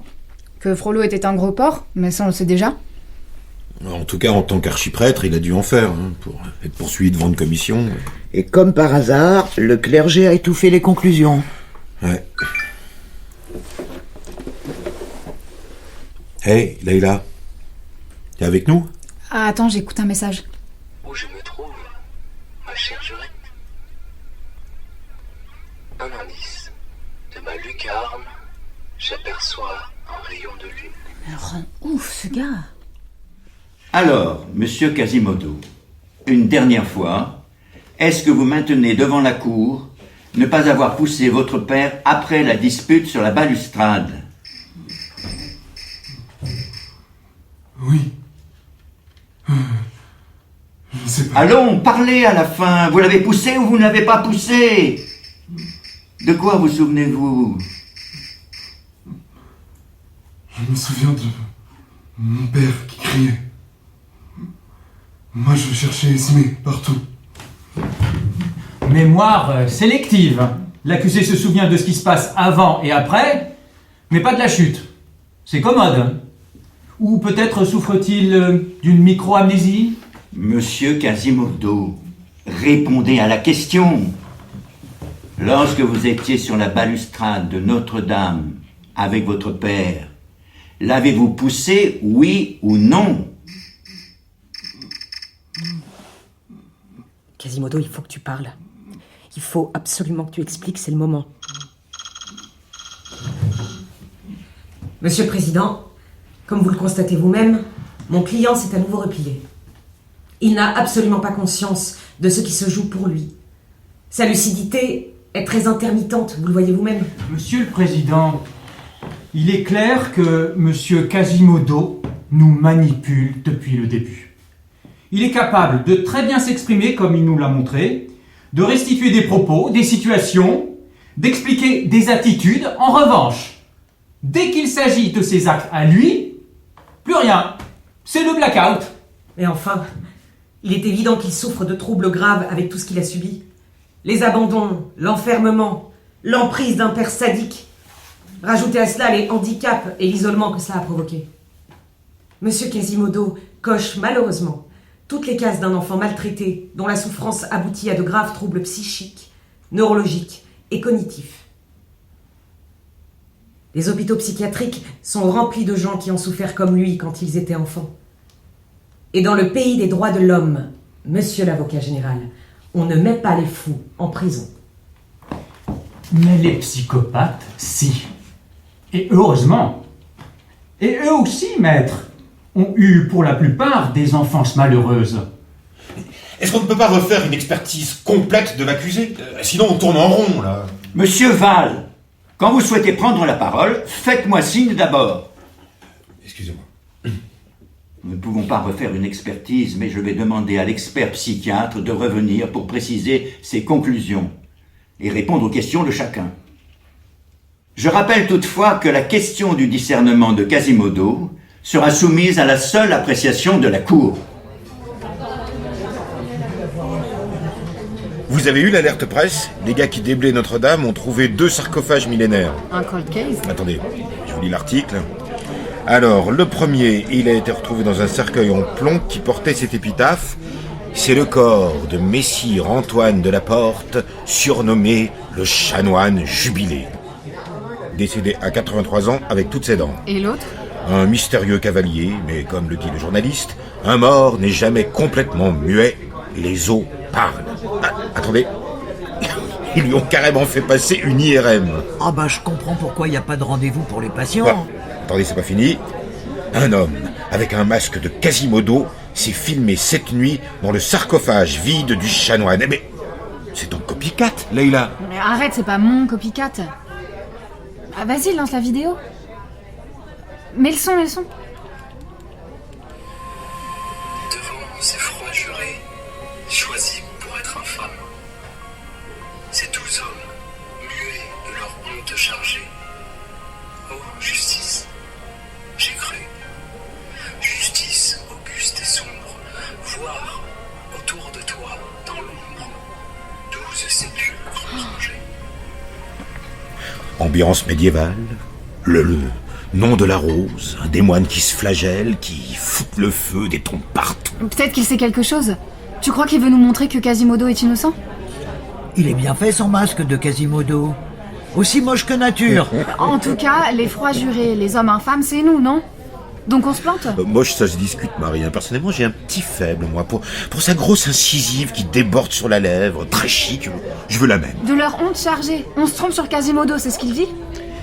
Faut que t'arrêtes avec ton copycat, Leïla. C'est un guignol. Eh mais... Non mais attends. C'est lui qui t'envoie des messages? Qu'est-ce que tu racontes? Je suis juste abonné à son compte, c'est une notification. Peut-être n'avez-vous pas trouvé inutile de suivre les circonvolutions autour de la culpabilité de notre sonneur. Arrive en ce jour la question épineuse du crime ultime, le parricide du sonneur. La chute libre depuis le sommet des tours de Notre-Dame de l'archiprêtre en robe.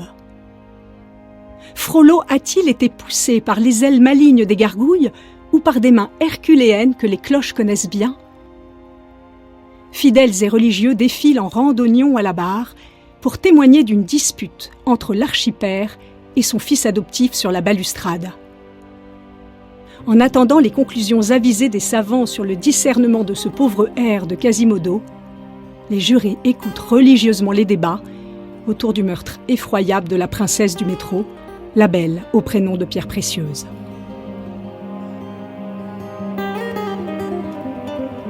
Quatrième épisode. Un capitaine au-dessous de tout soupçon. Et si le copycat a raison? Si c'est pas Quasimodo? C'est qui alors? Qui a tué Esmé?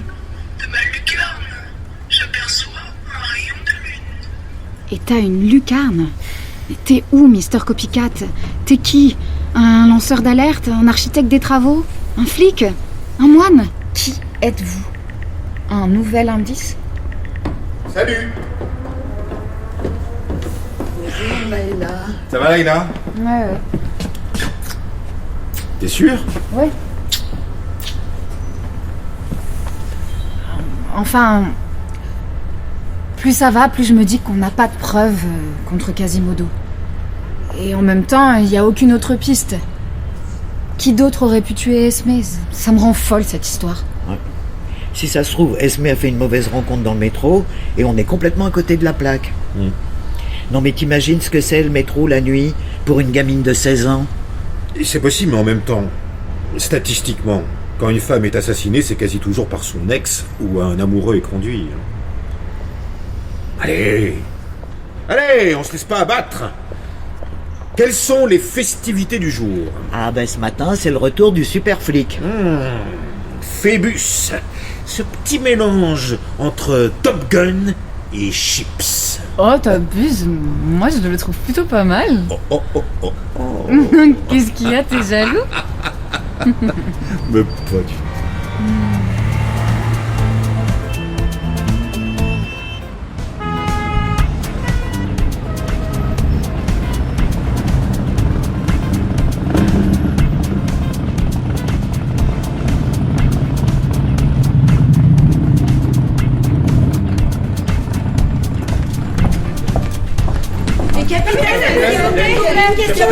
S'il vous plaît. Bonjour, enchanté. Capitaine de Château Perse, le président vous a demandé de revenir témoigner aujourd'hui. Des révélations? Non, je suis à la disposition de ce tribunal pour que justice soit faite et que le monstre qui a tué la jeune ennemie parte en prison. Et pour longtemps. Esmé, vous voulez dire? Vous êtes journaliste où? TPFD, un journal en ligne. Je peux vous prendre en photo pour l'article? Avec plaisir. Et pourquoi le monstre? Ah, vous les journalistes, hein. Il y a que l'heure qui est vraie dans ce que vous dites. Ah bah forcément c'est un peu facile. Monsieur de Château-Perse, je rappelle à la Cour que nous vous avons déjà interrogé sur l'incendie et la chute de l'archiprêtre Frollo. Nous écoutons ce matin votre témoignage spontané sur la découverte des corps de la jeune Esmé et de sa mère, Pascal Chantefleury, dans la station fantôme du métro Cité. Ça a été une nuit intense. Mon équipage et moi, on a sécurisé le quartier, on a évacué des dizaines de familles, on a mis des casseurs en garde à vue. La priorité, c'est l'incendie. Et donc certains casseurs en ont profité pour s'échapper. Moi, vous savez, j'aime le travail bien fait. Vers 4-5 heures du mat', avec 2 de mes gars, on décide de descendre dans la station Cité. On pense que des casseurs y sont planqués et on veut les serrer avant l'ouverture. Bien sûr, le métro est fermé, mais on connaît leur truc. Ils passent par la grille derrière le fleuriste du parvis. On met nos smartphones sur lampe torche et on descend. Là, on tombe sur toute la fine équipe. Les toxicos dans leur sac de couchage, les clodos. On fait le job. On commence les contrôles d'identité et à ce moment-là, j'entends un bordel pas possible dans le tunnel. Je cours jusqu'à la station fantôme et là, je trouve Quasimodo qui beugle comme un veau. Calme-toi, Quasimodo, calme-toi. Écoute bien, on va répondre. Par terre, il y avait les 2 victimes. Je reconnais Edmé, la petite voyante du métro qui est face contre terre. Et à côté d'elle, il y a une clocharde inanimée. Dans le métro, tout le monde l'appelle la recluse. J'ai su plus tard que c'était sa mère. Et au milieu de tout ça, Monsieur le Président, la chèvre tout agitée qui lèche Edmé. Vous voulez dire Esmé? Oui, Edmé, Esmé. Ce que je peux vous dire, c'est que je me suis jeté sur Quasimodo. Je le connaissais, l'animal. Il avait déjà agressé la petite et je l'avais déjà arrêté. J'ai sorti mon taser direct pour le neutraliser. Pas question qu'il s'échappe. Je l'ai menotté. Et puis, je me suis précipité sur la petite pour lui faire un massage cardiaque. Et là, 1, 2, 3, tonique. J'enchaîne les compressions et le bouche à bouche. J'y vais à fond. Mes collègues ont débarqué avec le défibrillateur, mais rien à faire. Elle n'est pas revenue. Vous n'avez donc pas été témoin direct du meurtre d'Esmé. Vous êtes arrivé après? Et juste après. Mais enfin bon, Quasimodo était seul avec les 2 victimes. Pour moi, c'est clair. Il avait déjà agressé la petite, il l'avait enlevée. Sinon qui? Il a le bon profil, il me semble. On connaît ces histoires-là par cœur, vous et moi. Je vous remercie, capitaine. Votre déclaration est identique à celle d'il y a 2 ans. Vous pouvez disposer. Je vous remercie. À votre service, monsieur le président. Assieds-toi, Quasimodo, je m'en charge. Calme-toi. Monsieur le Président, vous ne m'invitez pas à interroger le témoin? Il me semble que c'est mon droit. À moins que mon client soit déjà condamné sur la seule foi des propos du capitaine de Châteaupers. Mais non, bien sûr, maître. Vous avez absolument raison. Je vous laisse la parole. On vous retient encore quelques instants, capitaine. Capitaine, vous dites être descendu dans la station avec 2 de vos coéquipiers. C'est bien cela? Oui. Poulain et Rivière. Ils ont témoigné tous les 2. Et quelle heure était-il? Rappelez-moi. Je ne peux pas vous dire exactement. C'était de la folie. Entre l'incendie et le reste, j'ai pas regardé l'heure. Je vous rappelle qu'à ce moment-là, on se demandait si la cathédrale n'allait pas s'effondrer. Hein. Le métro était encore fermé. Je dirais plutôt vers 5h du matin. Monsieur le Président, puis-je vous montrer les vidéos de surveillance des alentours de Notre-Dame que nous venons d'obtenir? Oui, je verse au débat le procès-verbal d'exploitation des images vidéo de surveillance du parvis. Monsieur l'huissier, vous pouvez diffuser. Maître, je vous laisse expliquer à la cour ce que nous avons sous les yeux. Ce sont les vidéos de la caméra de surveillance du fleuriste du parvis qui donne sur la grille du métro. Évidemment, il n'y a pas de son, mais regardez bien. Comme l'indique la caméra, il n'est pas 5 heures, mais très exactement 3h42. Ce n'est pas tout à fait pareil. Et surtout, regardez bien. Le capitaine Phébus arrive par la place Louis Lépine. Il ouvre brusquement la grille et disparaît rapidement dans le métro. Où sont les fameux Poulain et Rivière, ces coéquipiers qui ont si gentiment témoigné? Ils sont pas là. Ils sont passés où? Invisibles, peut-être. Par une autre entrée. C'est un détail. Oui, une autre entrée. C'est plausible. Le problème, c'est que ce n'est pas ce que racontent Poulain et Rivière dans leur rapport. Cote 722 bis et suivante. Vous voulez lire, capitaine? Vos hommes auraient menti. Ça s'appelle faux en écriture publique par personne dépositaire de l'autorité publique. C'est grave. Monsieur le Président, va-t-on faire à présent le procès du capitaine Phébus? C'était il y a 2 ans. J'ai oublié les détails. Je me souviens de l'essentiel de la mission. Ah, c'était il y a 2 ans. Mais les rapports, vous les avez rédigés 3 jours après les faits. La vérité, c'est qu'en dehors de ces témoignages contredits par la vidéo, nous n'avons aucune preuve matérielle de la présence des officiers Poulain et Rivière dans le métro avant son ouverture. Et je rappelle que, comme par hasard, les caméras de surveillance du métro n'ont pas été demandées à temps par vos services et qu'elles ont donc été automatiquement effacées. Mademoiselle. Non, d'abord c'est maître. Et ensuite, il n'y a pas 2 victimes mais une seule. Maître. C'est ridicule. Vous ne connaissez pas le terrain. Il y a des entrées partout dans le métro. C'est une vraie passoire. Comment croyez-vous que 200 personnes y dorment clandestinement toutes les nuits? Maître, poursuivez, je vous prie. Si on reprend le témoignage de Monsieur Clopin, le capitaine Phébus était bien seul avec les consommateurs du métro et il était, je cite, très énervé. Il donnait des grands coups de pied dans les sacs de couchage, accusait tout le monde de cacher Esmé, leur prenait leur dose et les menaçait de garde à vue. Il avait des yeux de démon furieux. Le témoignage de Monsieur Clopin, le roi des brigands. Ah, mais laissez-moi rire. Moi, je ressemble à un démon furieux? Non, mais franchement, c'est pas le dernier à consommer, lui aussi. Vous pouvez me croire, Monsieur le Président, soyons sérieux 2 minutes. Ici, tous les témoignages ont la même valeur, capitaine, et je ne suis pas de celles qui pensent que l'origine sociale ou le métier soit garant de la vérité. Poursuivez, maître. Mais je vous le rappelle, ce qui nous importe ici, c'est le meurtre d'Esmé. Monsieur le Président, vous n'avez pas le droit de m'interrompre, je suis dans une démonstration. J'y viens justement. Non seulement le capitaine Phébus était seul et possiblement violent, Monsieur Clopin nous dit qu'il a usé du taser pour obtenir des informations des dormeurs du métro. Mais en plus, ce qu'on comprend, c'est qu'il ne cherche pas les casseurs, mais Esmé. Et si on suit encore les déclarations de M. Clopin, les corps d'Esmé et de sa mère, il ne les retrouve pas au matin, mais bien dans la nuit. Comme l'atteste la vidéo de surveillance du fleuriste. Qu'a-t-il fait avant d'appeler les secours? Laissez-moi finir. 3e point. Vous vous trompez dans le prénom de la victime Esmé. Pourtant, il me semble que vous la connaissez bien, capitaine. Trop bien, peut-être. Là-dessus, les témoignages abondent. Je rappelle qu'on vous a retrouvé blessé dans son mobil-home, plus précisément, dans son lit. D'ailleurs, Esmé ne se cachait pas de cette relation. Mais enfin, c'est ridicule. J'étais sur le point de me marier. Vous voulez qu'on fasse expertiser votre téléphone, histoire de voir quelle était la nature de vos SMS avec Esmé? Je rappelle à la cour que le smartphone d'Esmé a mystérieusement disparu. Monsieur le Président, on perd notre temps. Vous avez une relation sentimentale, si on peut l'appeler comme ça, avec une mineure livrée à elle-même. Facile d'exercer une emprise. Une mineure amoureuse, pressante, bavarde en plus. Ce n'était pas terrible pour votre carrière, pour votre mariage.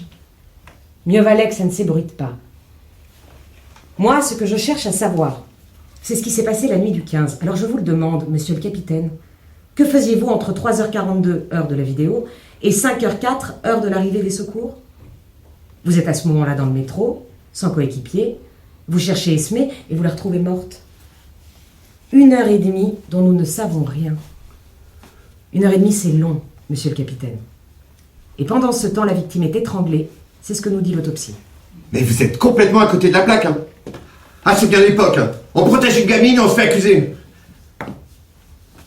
Je vais vous expliquer ce qui s'est passé. C'est tout simple.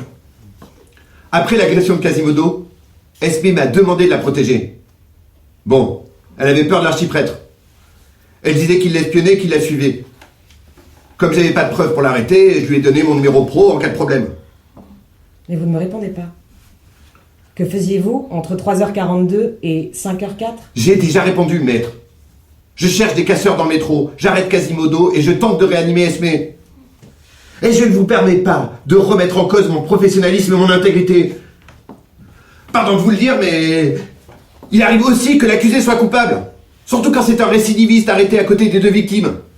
Même si ça n'arrange pas vos petites affaires, mademoiselle. Maître! Je suspends l'audience pour ce matin. Je vous propose de reprendre à 14h.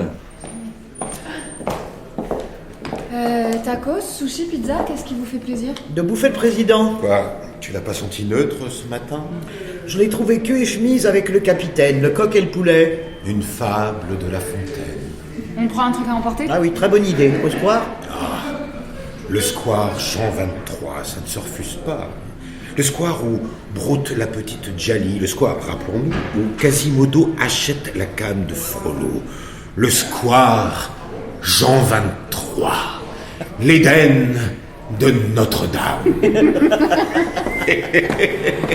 On dirait Clopin en train de baratiner les touristes.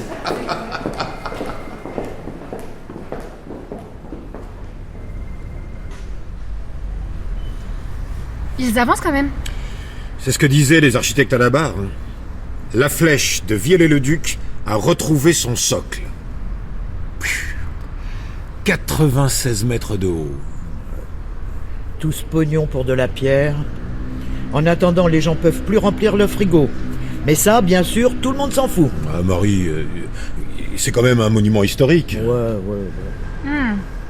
Vous avez faim? Ouais, moi aussi. Je boufferai le curé et sa soutane.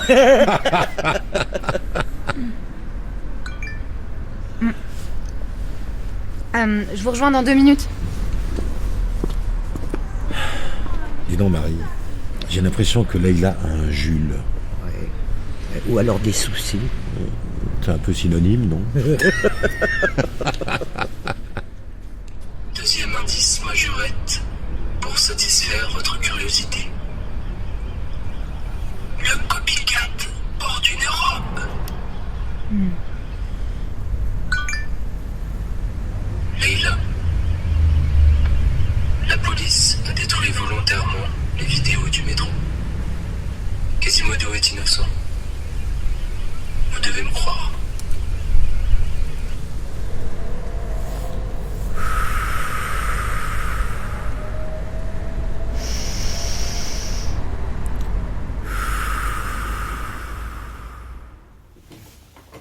Les auditions concernant le meurtre d'Esmé sont terminées.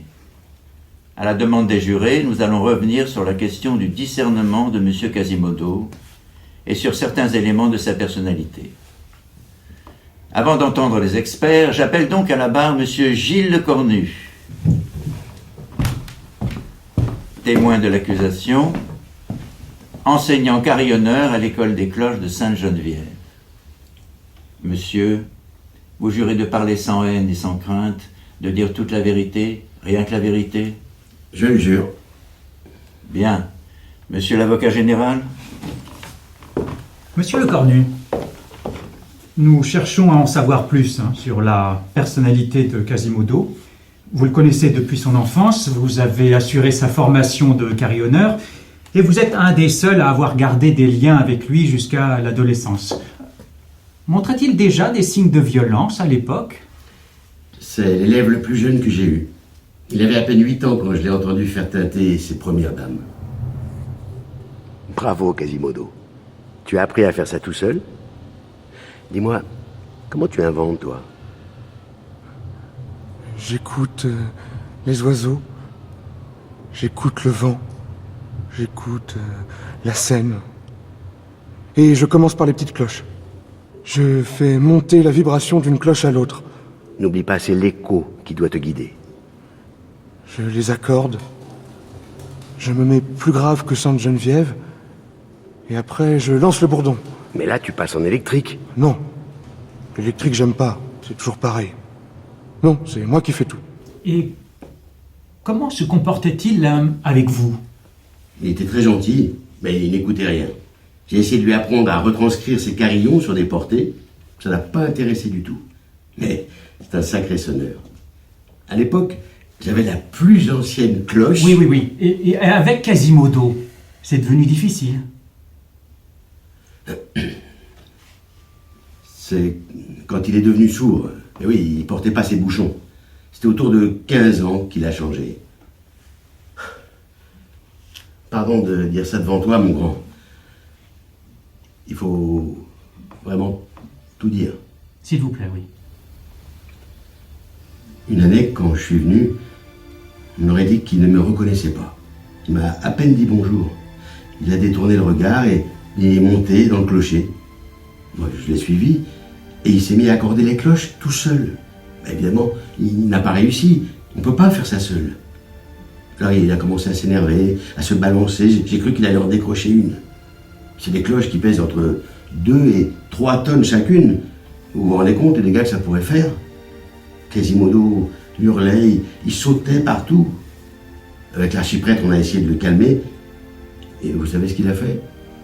Il a pris une tenaille devant nous et il a coupé tous les câbles électriques des cloches. Et il est parti se terrer dans sa cellule. Il paraît qu'il est resté 3 jours enfermé, sans sonner. Vous imaginez pour les fidèles? Une semaine plus tard, Frollo m'a dit que c'était plus la peine de revenir. Mais moi, je vous ai toujours aimé. Moi aussi, mon grand. Mais depuis que je sais que tu as tué ton père, mon cœur s'est vidé.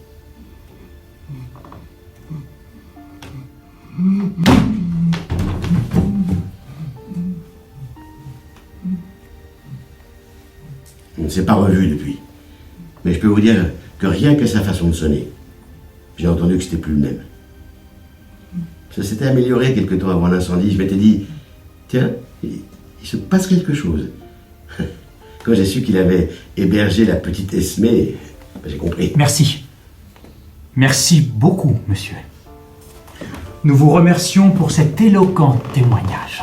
Ah, pardon, monsieur l'avocat général. Et moi, ce que je retiens, c'est que Quasimodo a changé quand il est devenu sourd. Un enfant déjà handicapé qui plonge dans le silence. Est-ce que ça a altéré son discernement? Certainement. Est-ce que ça l'a aboli? C'est toute la question. Docteur Giffard, approchez, je vous prie. Vous êtes là pour nous apporter des précisions sur votre expertise psychologique de M. Quasimodo. Je peux me retirer, monsieur le président? Allô? Ouais, Hugo. Je suis encore au palais, là, j'en sors. Je te retrouve au café des 2 Palais dans 10 minutes. Ah, t'as pu imprimer la plaidoirie? C'est gentil. Merci beaucoup. Compliqué, hein. L'expert parle de traits autistiques et de crises clastiques violentes. Enfin, il décrit pas non plus Quasimodo avec un entonnoir sur la tête, donc bon. Tu peux tout interpréter dans un sens ou dans l'autre. Meurtrier ou irresponsable. Attends, en plus, tu sais quoi ? Il a un QI de 120. C'est bien supérieur à la moyenne. En tous les cas, l'expert n'en démord pas. Pas d'abolition ni d'altération du discernement. Bonsoir, maître. Bonne soirée. Pardon, j'ai croisé des jurés. Un peu plus, je la reconnaissais pas, la Rosetti, sans sa robe. C'est une gamine, en fait. Elle a ton âge. Tu exagères, elle est pas si jeune. Dis-moi, t'as compris quelque chose à cette histoire de genoux ? Ouais.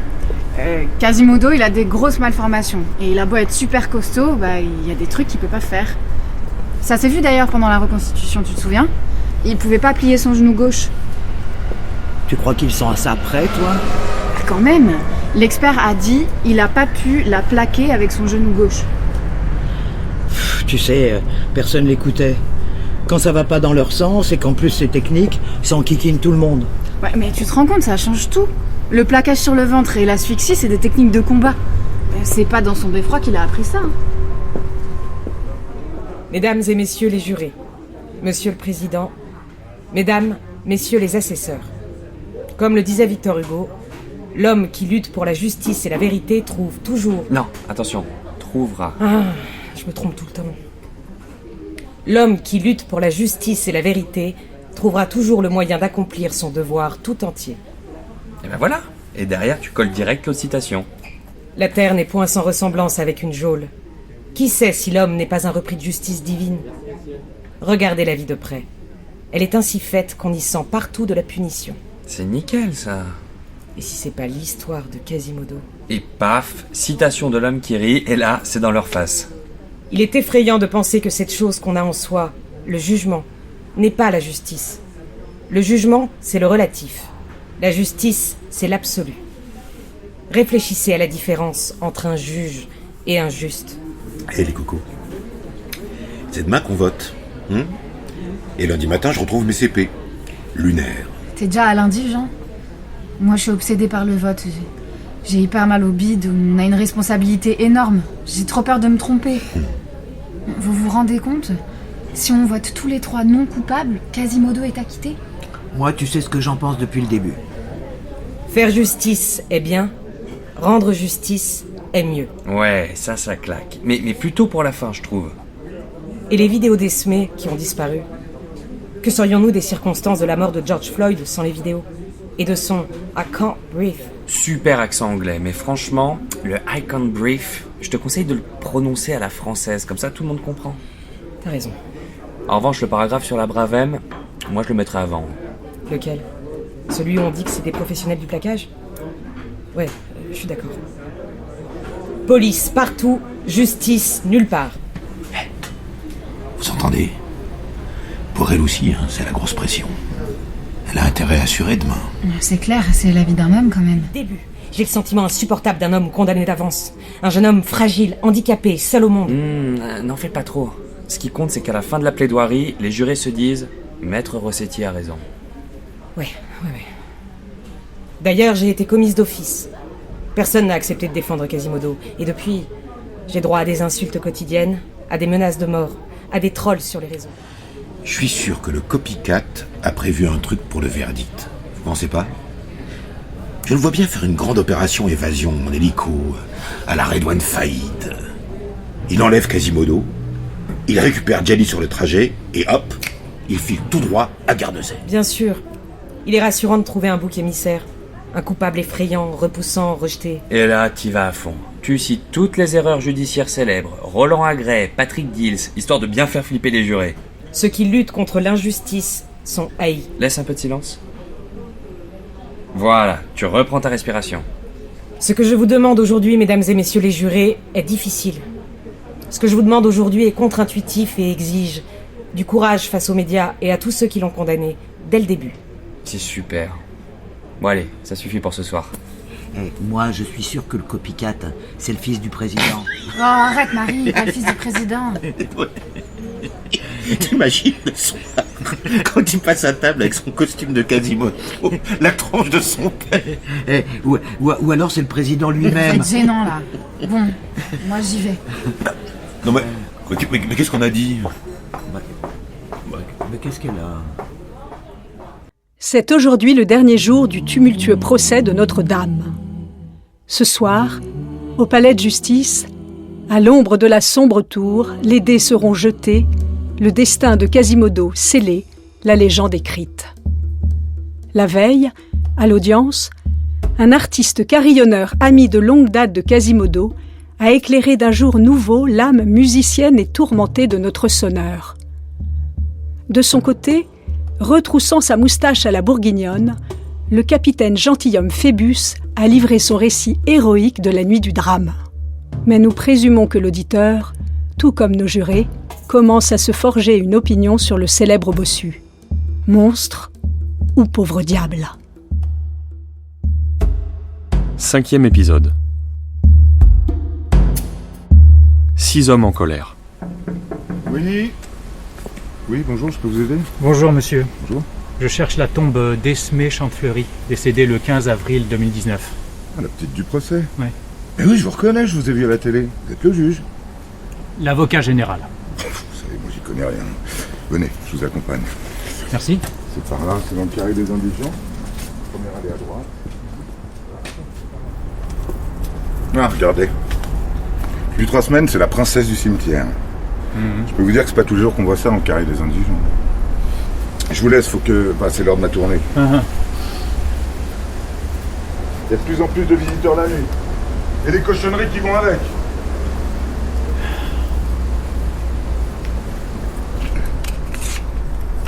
À notre princesse du métro. À notre petite astrologue, messagère des étoiles. Ah, tiens, changement d'ambiance. Féminicide, à qui le tour? Police, justice, classement sans suite. Vous êtes complices. Irina, 22 ans. Denise, 58 ans. Priscilla, 29 ans, etc., etc. 146 féminicides en 2019, mesdames et messieurs les jurés. Esmé, 16 ans, est la 22e victime de cette sombre liste. Victime de la violence d'un homme, d'un costaud, nous dit-on, qui l'a plaqué au sol et asphyxié. Victime d'un colosse qui a pressé si fort ses poumons avec son genou qu'il a fait lâcher son cœur. Victime d'un homme qui, comme toujours, se dit amoureux et la veut pour lui tout seul. Je brandis ici devant vous le violentomètre. Cet outil mis au point par la mairie de Paris pour que les femmes puissent évaluer objectivement le danger qu'est devenu leur compagnon. Je lis ici, par exemple, qu'on se trouve en zone de danger orange si le compagnon la sépare, l'isole de la famille et des amis. Or, Esmé vivait depuis plusieurs semaines seule avec Quasimodo dans sa cellule à Notre-Dame. Une mineure, isolée, sans famille, coupée de ses amis du métro et arrachée à son lieu de vie alors qu'elle était inconsciente. Une jeune femme dépendante de lui. Quasimodo lui apportait des plateaux pour se nourrir. On n'est pas loin des cachettes d'autres prédateurs sexuels bien connus, les Dutroux, les Fourniret, les Francis Holm ou les Guy Georges. Alors oui, il ne l'a pas violée, certes. Mais il n'a pas supporté qu'elle reprenne sa liberté le soir de l'incendie et il l'a tuée. Ça me fait penser à l'autre là qui pleurait sa femme devant les caméras avec ses beaux-parents à côté. Alors que c'était lui qui l'avait étranglé. Comment il s'appelait déjà? Jonathan... Car souvenez-vous du témoignage du carillonneur Gilles Lecornu qui nous a raconté la violence de Quasimodo à 14 ans. La crise de nerfs, les câbles des cloches sectionnés au risque de blesser quelqu'un. Souvenez-vous surtout de cette autre crise de l'accusé, là, en plein tribunal, qui frappe la barre de son front comme il a dû frapper la pauvre Esmé. Mesdames et messieurs... Moi, je veux bien. Ce n'est pas un procès. Moi aussi, il me fait flipper. Mais on n'a pas de preuves. De société. Ce procès nous dépasse. Parce que derrière nous, il y a toutes ces femmes qui vivent la même chose.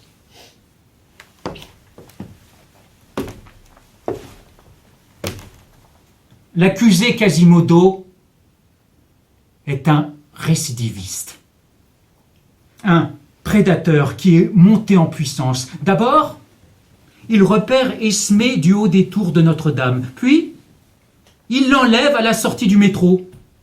Ensuite, Quasimodo rôde autour de son mobil-home, la surveille, la kidnappe, pour finalement l'enfermer chez lui. Et demain, à qui s'en prendra-t-il ? À vous, mademoiselle ?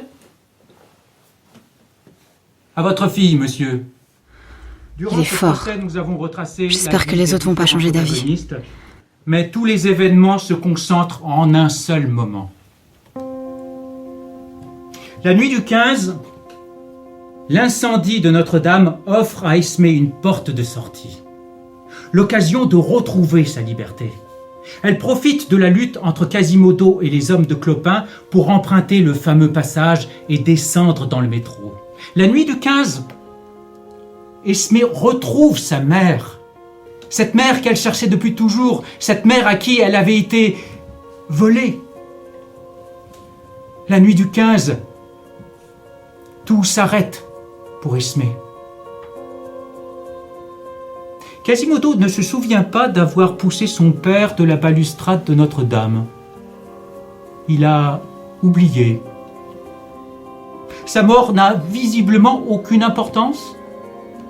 Il n'a d'ailleurs formulé aucun regret, ni au cours de l'instruction, ni pendant les débats.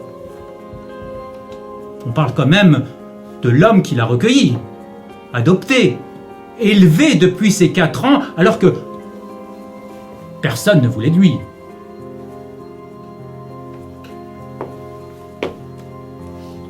Esmé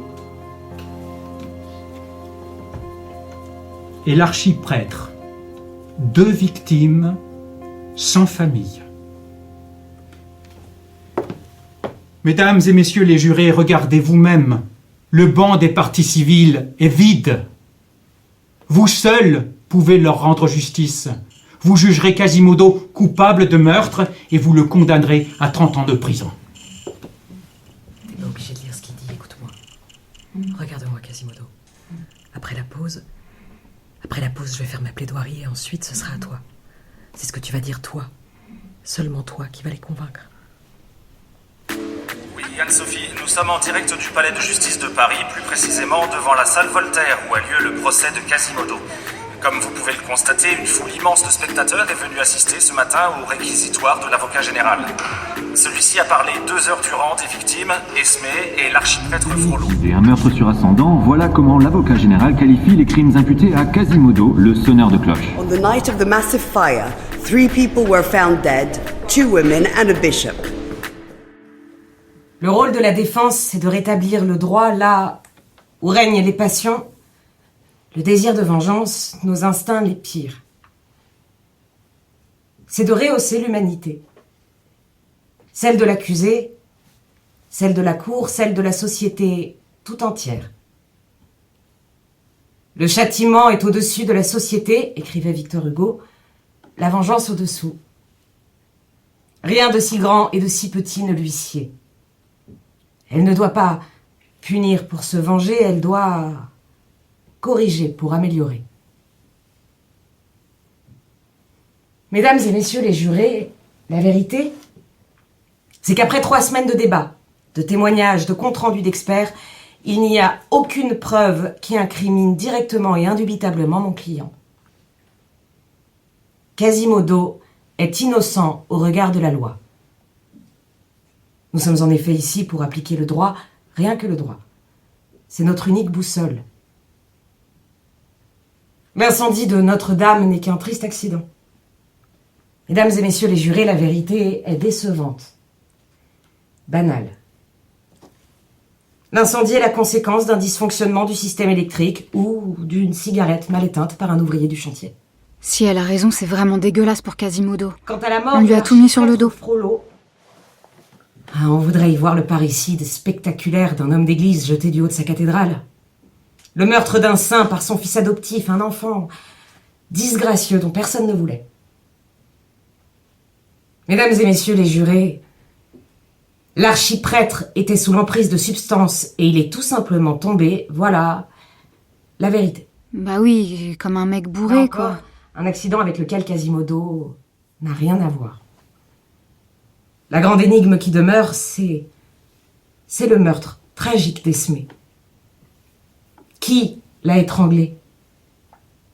Mon client n'a pas pu la tuer. Quasimodo n'est physiquement pas capable, compte tenu de ses handicaps, d'accomplir le geste qui a donné la mort. Son genou gauche ne se plie pas. Il n'a pas pu faire pression sur la nuque et asphyxier la victime. C'est médicalement impossible. Et puis, il y a les manquements graves de l'enquête qui pénalisent la défense. Les vidéos du métro qui ont filmé le meurtre n'ont pas été réclamées. Le copycat a raison. C'est le truc qui décrédibilise La l'enquête. justice, c'est toujours aujourd'hui. Pour Quasimodo, c'est aujourd'hui le jour où vous décidez de son destin et du vôtre.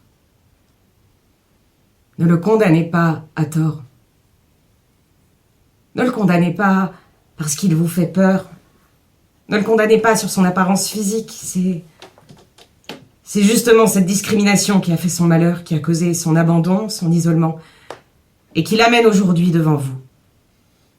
Épargnez-nous une nouvelle injustice. Elle a raison.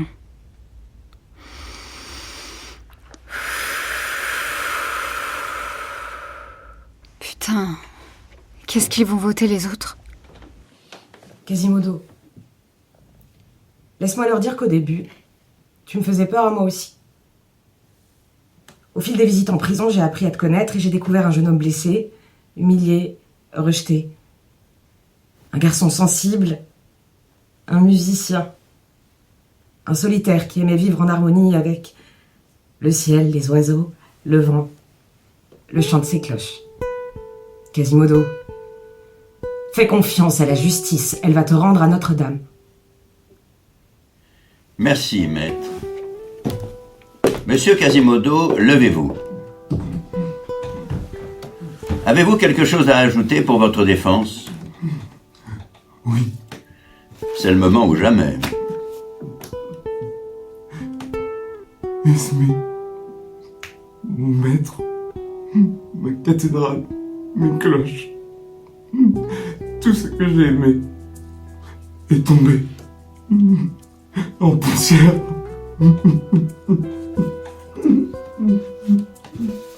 Je déclare les débats clos.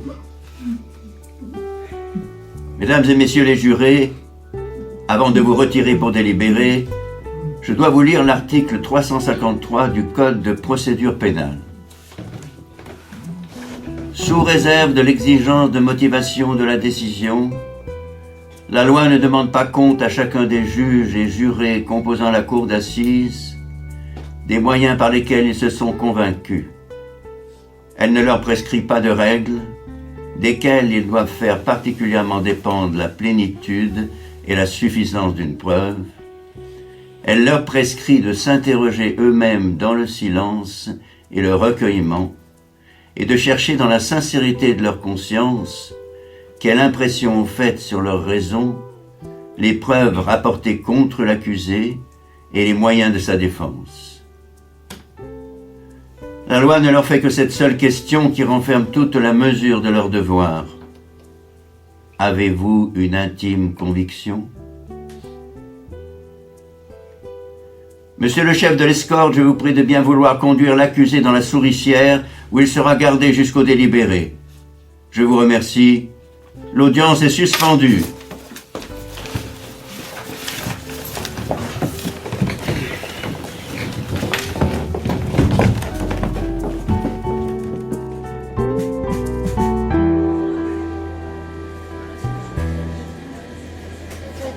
affaires judiciaires, pouvez-vous nous commenter vos croquis de cette journée d'audience, s'il vous plaît?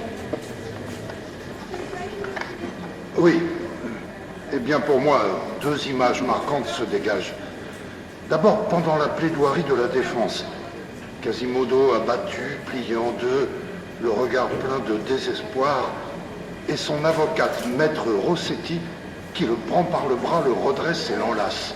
Merci beaucoup. Merci. C'était Françoise Lardy pour Radio Cité. Je vous rappelle les modalités. C'est un vote à bulletin secret. Vous devez répondre par oui ou par non à chacune des questions. C'est clair pour tout le monde? Oui. Nous sommes 9, 6 jurés, moi et mes 2 collègues magistrats. Nous sommes à égalité. Nous avons tous une voix. À chaque question, il faut une majorité de 7 pour que l'accusé soit déclaré coupable. Le secret des délibérés permet la liberté, l'indépendance et la transparence. Vous le comprenez bien? Oui. Bon. Tout le monde est prêt? Oui. Je vous rappelle que vous devez écrire en toutes lettres, en mon honneur et conscience, ma réponse est oui ou non. Bien sûr, je ne veux aucun vote blanc ou nul. Ça ne sert à rien.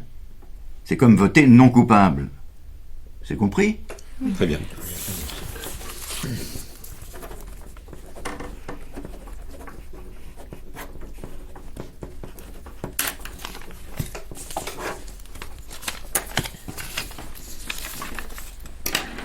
Monsieur Jeanval, puisque vous êtes le dernier à avoir voté, pouvez-vous dépouiller devant nous, je vous prie? Volontiers. Donc, à la question, l'accusé a-t-il volontairement donné la mort à son père, l'archiprêtre Frollo? Oui. Oui. Oui. Donc là, j'ai 3 oui. Là, j'ai un bulletin sans réponse avec un dessin à la place. Je vous laisse regarder. Il me semble que la paire de testicules est en forme de cloche et que le personnage se soulage sur la mort. Celle de la justice, j'imagine. Bon, vote nul. Donc non. Non. Alors, en tout, 5 non, donc... Excusez-moi. Donc, non coupable. Bah oui, non coupable. Ouais. Question suivante. L'accusé a-t-il volontairement mis le feu à la cathédrale Notre-Dame? Monsieur Quasimodo, vous avez faim? Non. Merci. C'est long. Vous pouvez prendre votre application de cloche pour patienter.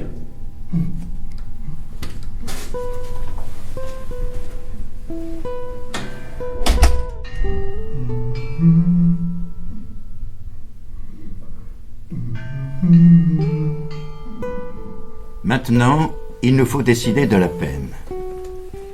Attention, je ne tolérerai aucune plaisanterie cette fois-ci.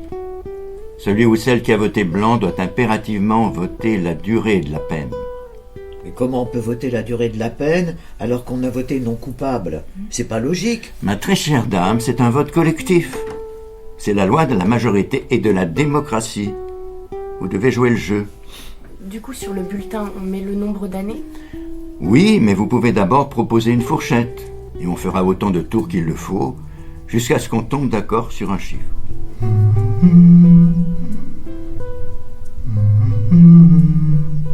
La cour.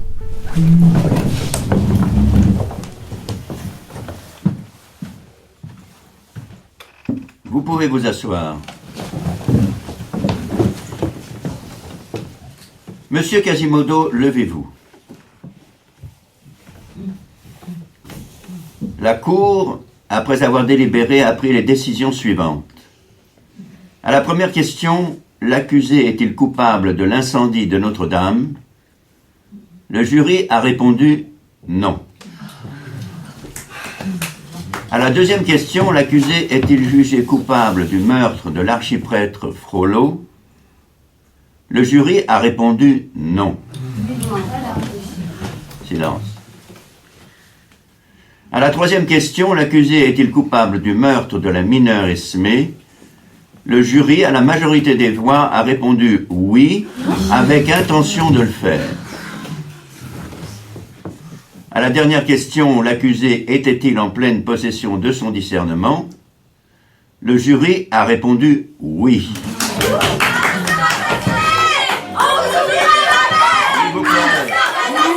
S'il vous plaît. Silence. Non, je fais évacuer la salle. En conséquence, la Cour a prononcé à la majorité des voix, à l'encontre de Quasimodo, une peine de réclusion de 30 ans, assortie d'une période de sûreté de 15 ans. La défense ou le ministère public ont un délai de 10 jours pour faire appel de ce verdict. Je vous remercie. L'audience est levée. Oui, Anne-Sophie. Les acteurs du procès sortent à l'instant même de la salle d'audience. La mine assombrie après ce verdict qui, au fond, ne satisfait personne. Devant moi, Maître Rossetti, avocate de la défense, file à grands pas sans accorder aucune interview. C'est vrai qu'on reste sur sa faim. Qu'est-ce qui a déclenché l'incendie de Notre-Dame? L'archiprêtre est-il vraiment tombé du haut des tours? Quasimodo a-t-il pu tuer Esmé malgré ses handicaps? Les experts ne sont pas parvenus à convaincre ni sur cette question, ni sur celle du discernement, qui a pourtant plané sur les débats pendant toute la durée du procès. Ce qu'on constate, Anne-Sophie, c'est une justice de plus en plus encline à responsabiliser les meurtriers. Quoi qu'il en soit, Quasimodo dormira cette nuit encore en prison. C'est le moment de se dire au revoir. C'est la dernière fois qu'on se retrouve dans cette salle des délibérés. Je crois que nous sommes vraiment allés jusqu'au bout de ce qui était possible pour comprendre ce qui s'était passé. Je vous remercie tous. C'est tout à fait normal d'être ému, madame. Je vous invite à quitter la salle des délibérés. Leïla? Leïla, ça va? C'est bon, je reste avec elle.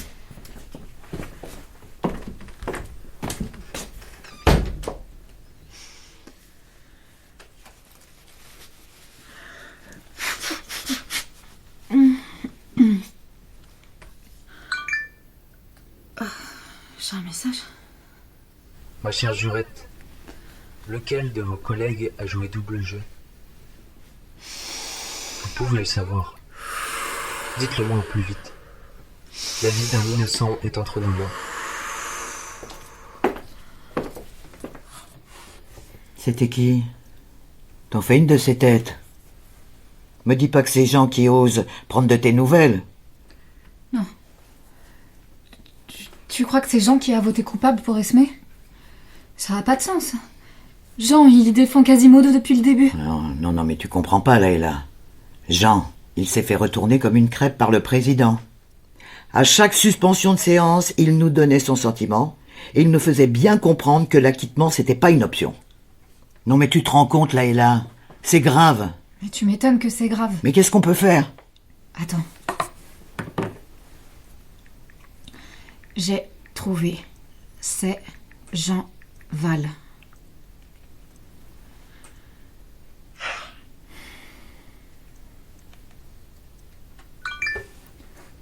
Regarde Marie, j'ai reçu un lien. Bonjour les amis. Cette vidéo est dédicacée à monsieur Jean Val. Ananké, cher monsieur, en grec, ça veut dire ce qui doit arriver.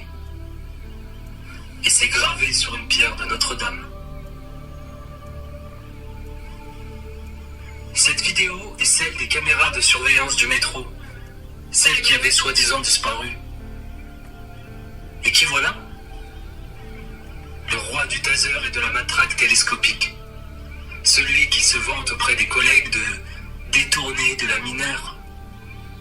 Doux euphémisme.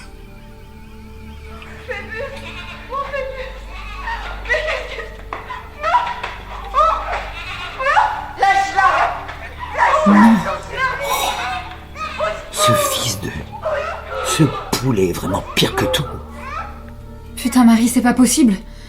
On peut pas rester avec ça. Qu'est-ce qu'on va faire? Faut aller voir les flics.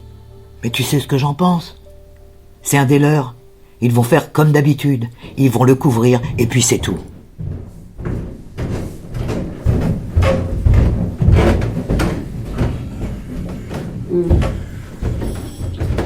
Police! Police! Madame Leïla Bedaoui? Oui, c'est moi. Vous étiez bien jurée le mois dernier? Oui. Vous êtes en état d'arrestation. Quoi? Mais pourquoi? Nous avons un mandat pour perquisitionner votre appartement. Nous vous demandons de ne toucher à rien. Attendez, mais pourquoi? S'il vous plaît, mademoiselle. S'il vous plaît.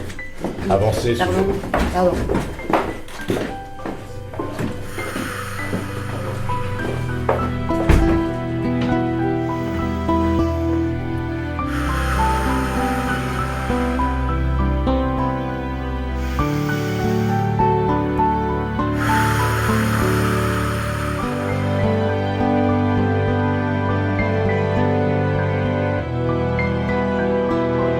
Le procès de Quasimodo, de Maëlys Bessery et Hélène Laurent.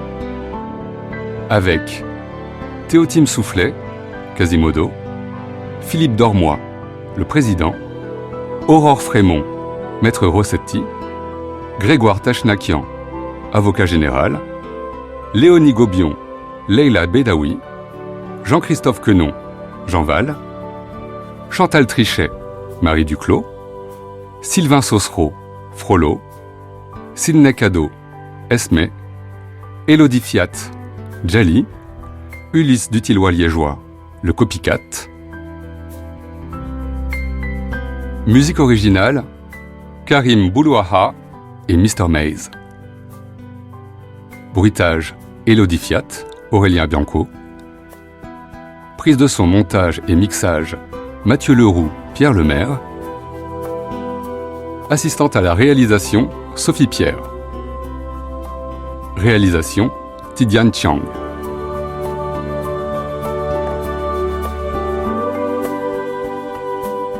Retrouvez l'intégralité du générique sur le site franceculture.fr et sur l'application Radio France.